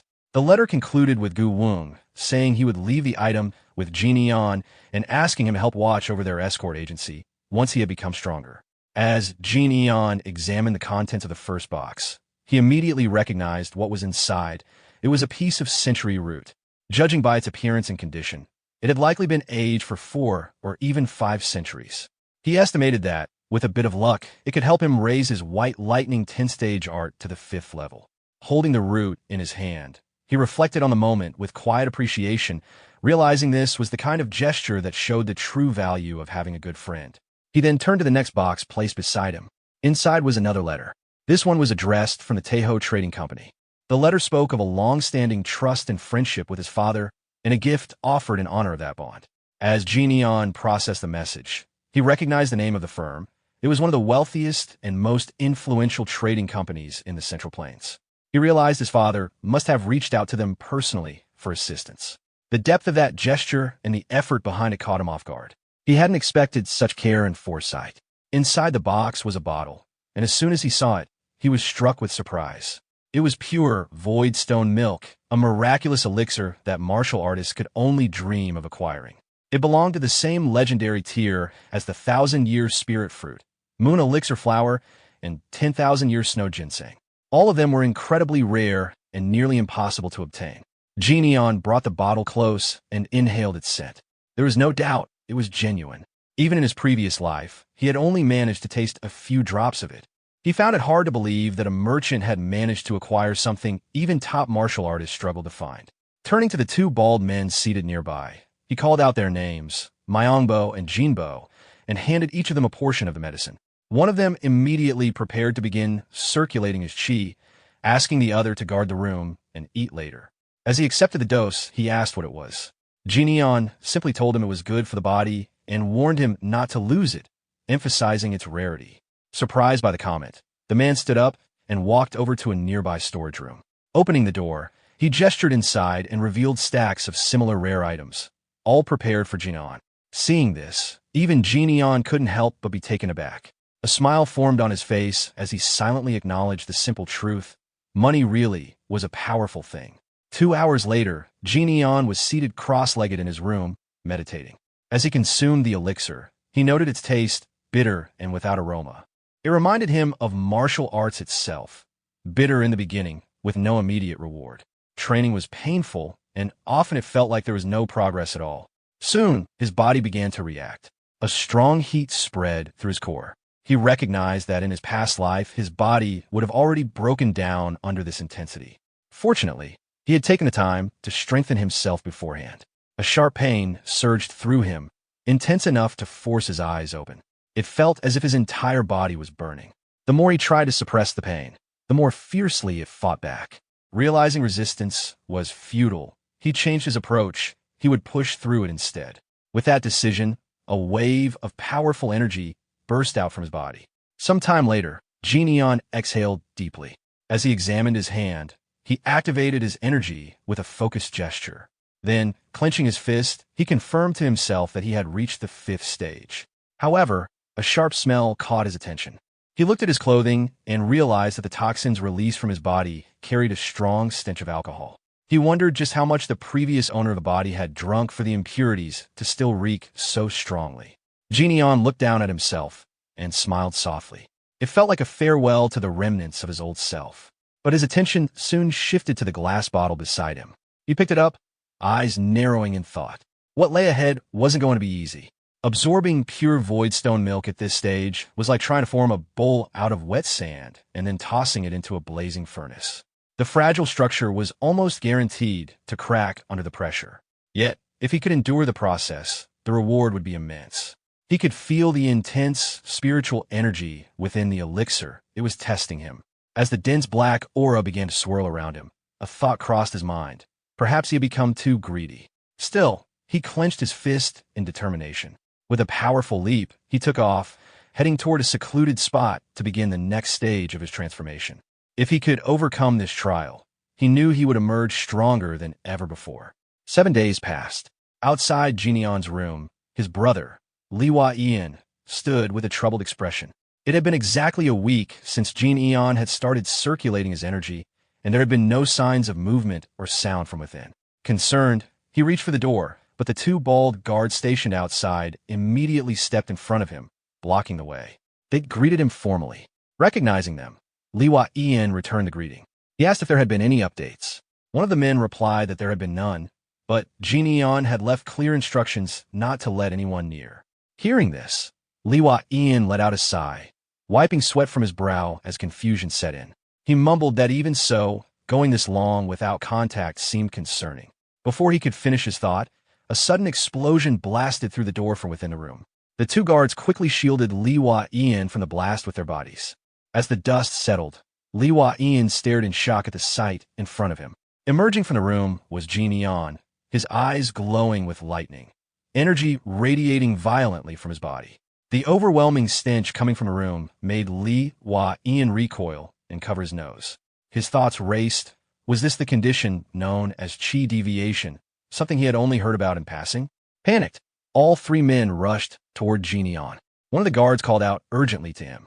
Two bodyguards then tackled Jineon, trying to pin him down in hopes of stabilizing his energy. They pleaded with him to come back to his senses.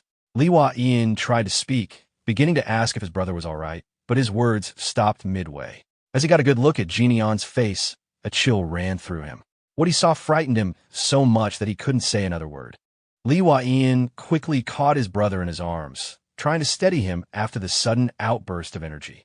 But Jineon rose to his feet once more without saying a word and began walking away. One of the bodyguards called out behind him, asking if he was all right and where he was going. Jineon, without turning around, simply responded that it was too hot and that he needed to cool off, insisting they not follow him. Without hesitation, Jineon leapt onto the rooftop and dashed off into the distance. Liwa Ian stood frozen, watching his younger brother disappear. He had no words to respond. After a moment, he quietly questioned to himself how anyone could be hot on such a perfectly clear day. Meanwhile, Jineon kept running. His thoughts were in turmoil as intense heat surged through his body. He could feel every part of himself burning. His physique, still not fully attuned to the immense power he had taken in, was reacting violently. Clutching his throat, he tried to suppress the sensation, but the energy inside him continued to rage uncontrollably. He realized that if this went on, it wouldn't just be the Yunha merchant group at risk, he could endanger the entire street. He needed to put as much distance between himself and others as possible. Eventually, he stopped at a remote mountain peak. His body was covered in veins bulging under the pressure, with lightning surging all around him. The pain had reached its peak. He thought of the color blue, likely tied to his energy state, and acknowledged that he couldn't contain it any longer. Memories of his death in his past life flickered through his mind. He knew that if he couldn't embrace this energy, he would face the same fate once more. Raising his hand toward the sky, he made a decision. The power had to be released. In that moment, a bolt of lightning struck down from the sky, crashing directly into him with a thunderous impact. Some distance away, in a nearby village, two people noticed the phenomenon. One of them watched in awe as the scene unfolded, observing the lightning surge from the earth toward the heavens. It was a sight he had never witnessed before, a reverse strike that defied natural order. Sometime after the intense phenomenon had ended, Jian stood alone on the mountain. Rain poured down steadily around him as he remained silent, letting the moment settle. Clenching his fist, he counted under his breath 6, then paused and corrected himself 7. A smile formed on his face. If he was able to release that much energy, it could only mean one thing. He glanced at his hand, activating his energy once more to confirm it. The answer was clear. He had reached the 8th phase. Later, Jian walked through the city streets, still partially undressed from the aftermath of his training. His presence turned heads immediately.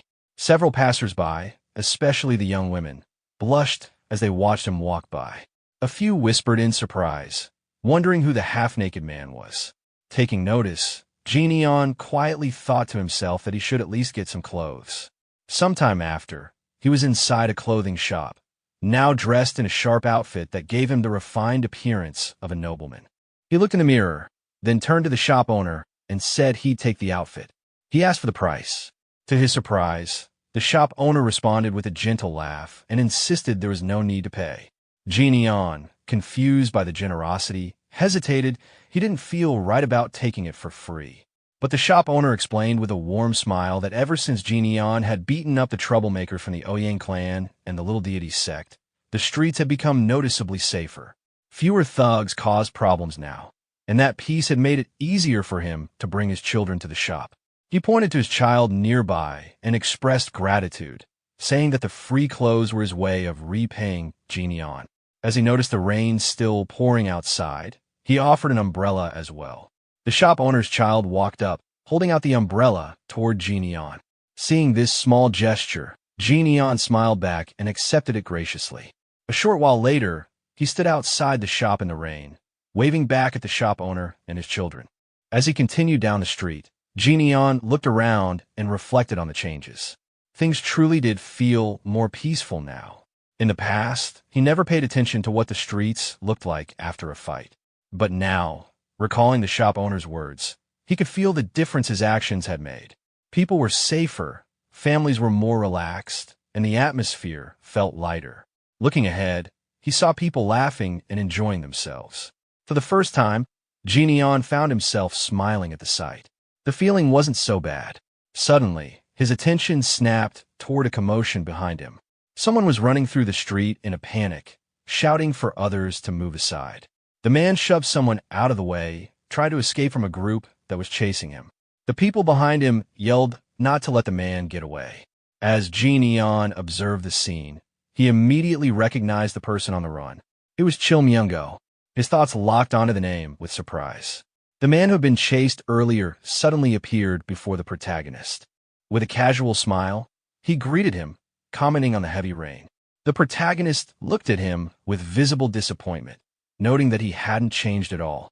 As the man stood confidently in front of him, the protagonist remarked again on how he was always caught up in a busy life. Meanwhile, a large number of people from the Ouyang clan had gathered at the emperor's assembly.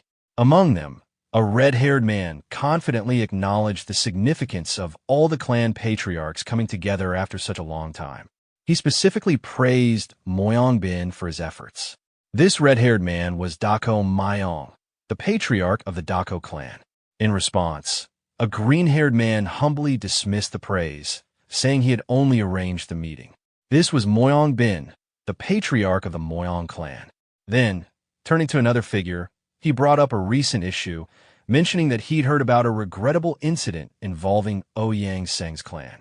He stated that Ouyang, who had apparently challenged a member of a merchant group to a duel and died as a result, asking if it was true.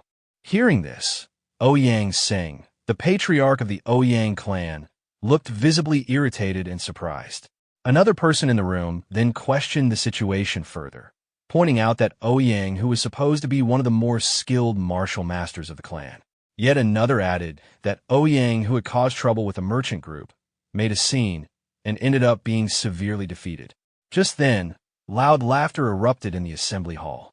Everyone turned toward the source, which was none other than Nam Gong-woo, the leader of the Emperor's Assembly and the patriarch of the Namgun clan. Known as the world's strongest martial artist and often referred to as the Blade Emperor, Namgun Wu was laughing heartily, mocking the situation.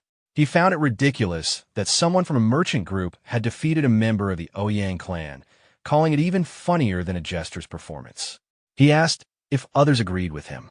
One man in the assembly could be seen trembling with anger, though another quickly agreed with Namgun Wu to avoid conflict. At that moment, Ouyang Sing, now visibly furious, exclaimed that Ouyang had already been expelled from their clan. With his frustration boiling over, he declared that it was time to remind the merchant group of the true power of the Ouyang clan. Back on the street, the protagonist stood with his friend. He looked worn out and clearly exhausted from everything that had just happened.